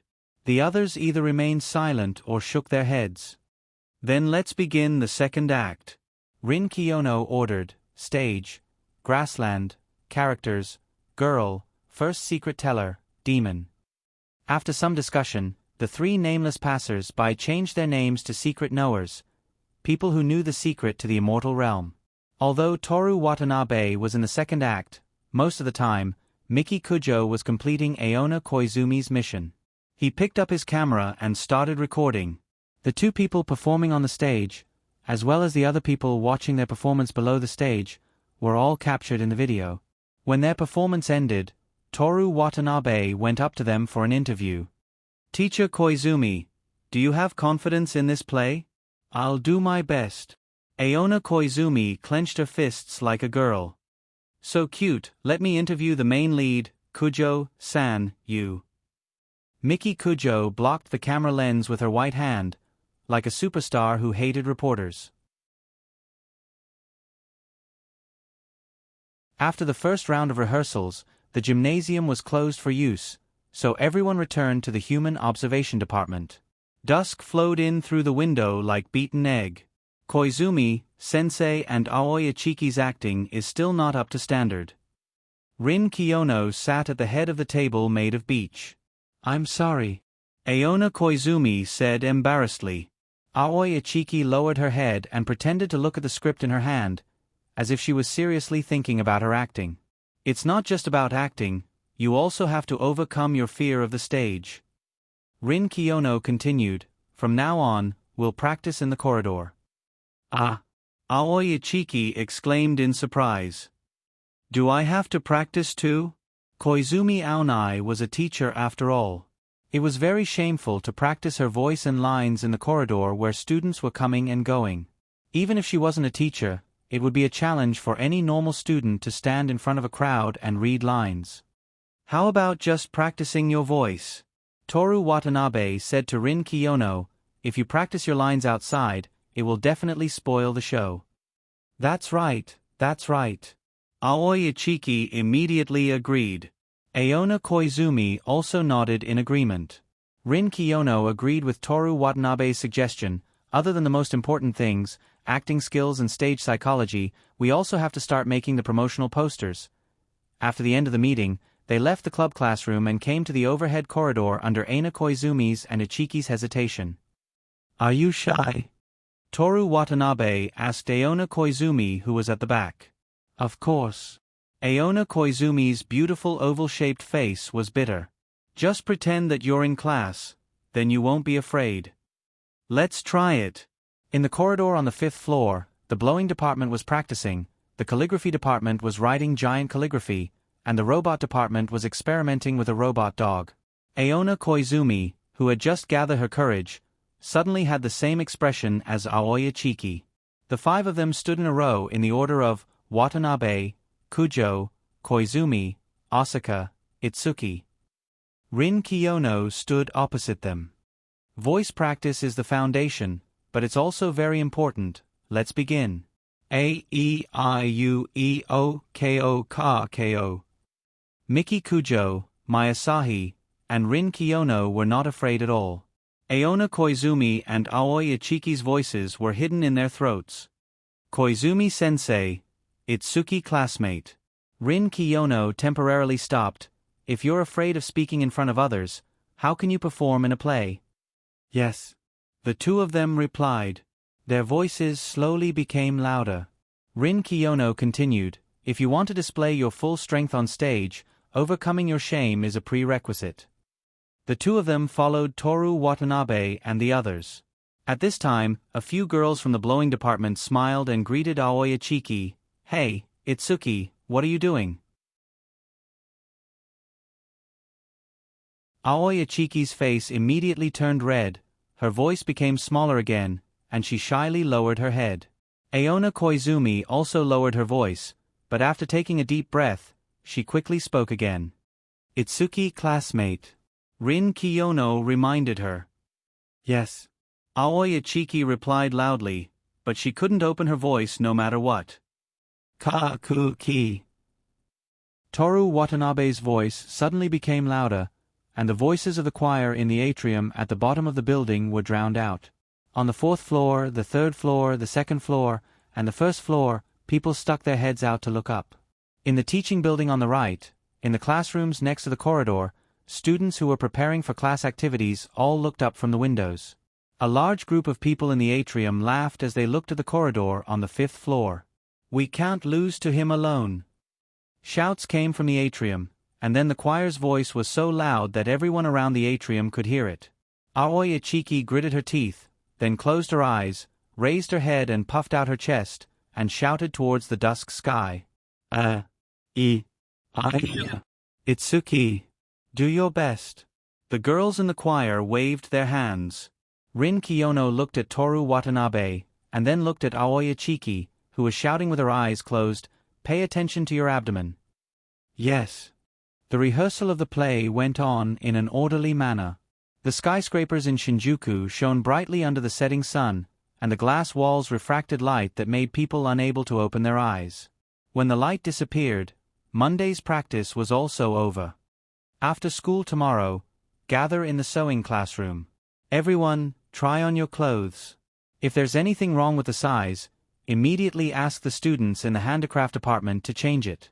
Okay. Dismissed. Thank you for your hard work. After changing their shoes in the shoe cabinet, everyone decided to eat mutton today. Around the grill, there were vegetables, potatoes, mushrooms, bean sprouts, onions, asparagus, and so on. In the middle, there was lamb tenderloin, lamb fillet, lamb neck, lamb chop, lamb tongue, and so on. The thin tenderloin was roasted until its skin was slightly yellow. After dipping it in the sauce, they put it into their mouths. At the same time as they took the first bite, they couldn't wait to pick up the tongs and put in the second piece. The lamb fillet was bigger than the tenderloin, and there was a layer of white fat around the edges. Under the charcoal fire, it sizzled, and the aroma filled the air. After sprinkling salt and cumin, they even ate it with chopsticks. Cheers. Toru Watanabe raised his iced cola. Cheers. Aoi Ichiki was the first to agree. She stared at Mayasahi and was ready to clink glasses with her. Mayasahi raised a glass of juice and directly extended it to Toru Watanabe. When she touched Toru Watanabe's glass, Aoi Ichiki hurriedly held the cup with both hands and moved closer.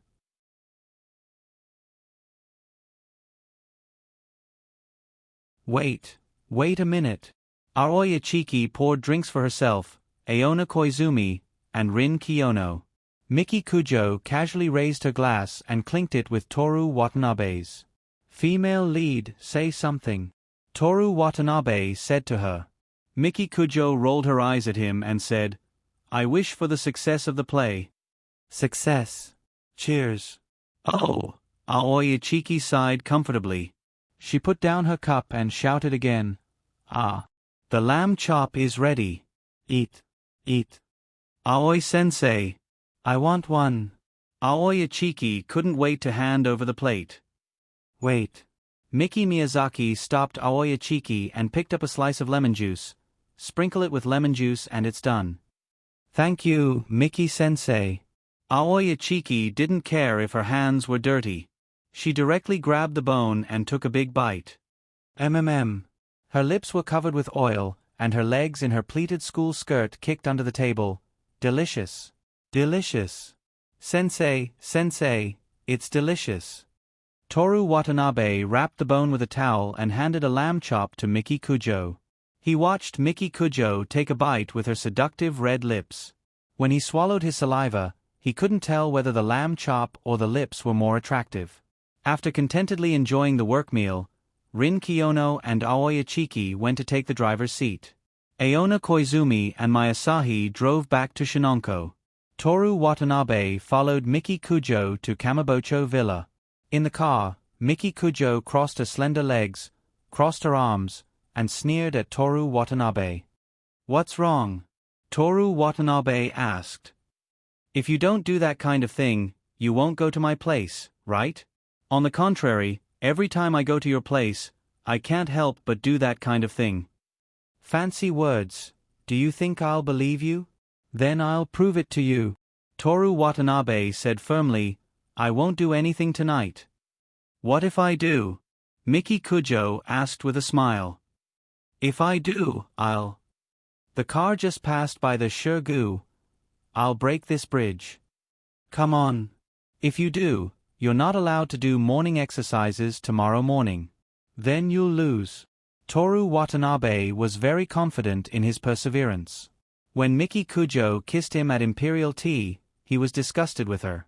When they arrived at Kamibocho, the two strolled through the rows of bookstores on the street. Toru Watanabe bought a set of Nagai Lotus Spirits Anthology, published by Yanbo Bookstore. See, I'll sleep with them tonight. Toru Watanabe showed off. Don't worry. Miki Kujo had a card up her sleeve. Are you going to use Aizu's unique skill? It's not to that extent yet. At 9 o'clock, the two returned to the villa. Toru Watanabe went to take a shower first. When he came out, he lay down on the big and soft bed and took the Hell's Flower book. You're really not going to do it? Miki Kujo asked with a smile. In the past, after Toru Watanabe took a shower, he hugged her and kissed her, and followed her to the bathroom to take a second shower. If I only focus on studying, even the most beautiful woman is like a wildflower in spring to me. What do you mean? With her, it doesn't matter. Without her, it doesn't matter. Let's see how long you can hold on. Miki Kujo got up and went into the bathroom. The bathroom was very spacious, the ceiling was high, and the mist filled the air. She comfortably ran in the bathtub for a while. Hearing Miki Kujo's footsteps, Toru Watanabe took his eyes off the book and glanced at her. Miki Kujo was wearing a black western pajama. Her round and white breasts were exposed a little, and the belt around her waist was casually tied. She was tying her hair up with both hands. As she raised her arms, her waist became even more graceful, and there was a gentle charm to her. Toru Watanabe's heart was burning. If it was any other time, Miki Kujo would have already become an older sister. Humph, it's just black pajamas. He lowered his head and continued reading. If you have the ability, look at me again. I won't feel anything even if you take off all your clothes. You won't even look, and you say you won't feel anything? Or are you afraid? So what if I look at you? My self-discipline is harder than the core of a peach. Toru Watanabe raised his eyes and looked at Miki Kujo. Then, his heart began to beat wildly. Miki Kujo didn't do anything. Her pajamas were still intact, and her hands were still tied up with her hair. She just rubbed her two knees together. Toru Watanabe put down the book by Nagai something Kaze and slowly got up. Didn't you say you won't do it? Miki Kujo laughed sarcastically. I won't do it, absolutely not. It's just that it's late, and it's time to sleep. Toru Watanabe turned off the lights and lay on the bed with Miki Kujo in his arms. Miki Kujo leaned into his arms, her nose pressed against his chest. Toru Watanabe stroked her hair with his left hand, and his right hand lifted up her pajamas and reached for her crotch. What are you doing? Massage. I really can't believe a single word you say. Most of it can't be believed, but I won't joke about the words I love you. Toru Watanabe gently stroked the outside of her body. I swear in the name of Kanagawa High School, in the name of Shitani Station, in the name of everyone. Miki, I love you the most. Who was the one who said this? What does Toru Watanabe's incident last May have to do with me this September? Don't move. Miki Kujo frowned slightly. I read a book recently. It says that when a woman gets excited before bed, it'll subside after she calms down, and her body and mind will be filled with a feeling of happiness. It can relax people and help them sleep soundly. I'm doing this for Oniai-san's sake. What book? Anyway, it's a very serious book. As he spoke, Toru Watanabe's fingers slowly entered her body as if they were being sucked in. Miki Kujo pressed tightly against Toru Watanabe's chest, panting slightly. After closing her eyes and enjoying it for a while, she opened her eyes and asked, "What do you think love is?" You're starting to think about such a profound question now? Toru Watanabe laughed. Say it. Watering the flowers you like. That doesn't sound romantic at all. Love is a mantis. Even if you're eaten, you still want to mate with a female. That's love. With that, Toru Watanabe sighed, pitiful male, great love. Miki Kujo laughed, took away Toru Watanabe's hand, opened her legs without even taking off her pajamas, and rode on Toru Watanabe's body. My pitiful male, I'm going to eat you now, she said with a smile. She swallowed Toru Watanabe bit by bit into the soft swamp. She twisted her waist, and her long hair flowed down in a straight line, constantly tickling Toru Watanabe's neck and shoulders. It was a warm, wet, and misty night. You're tuning in to the Narrate and Escape YouTube channel. Don't forget to subscribe and join us on this journey to catch the most captivating stories.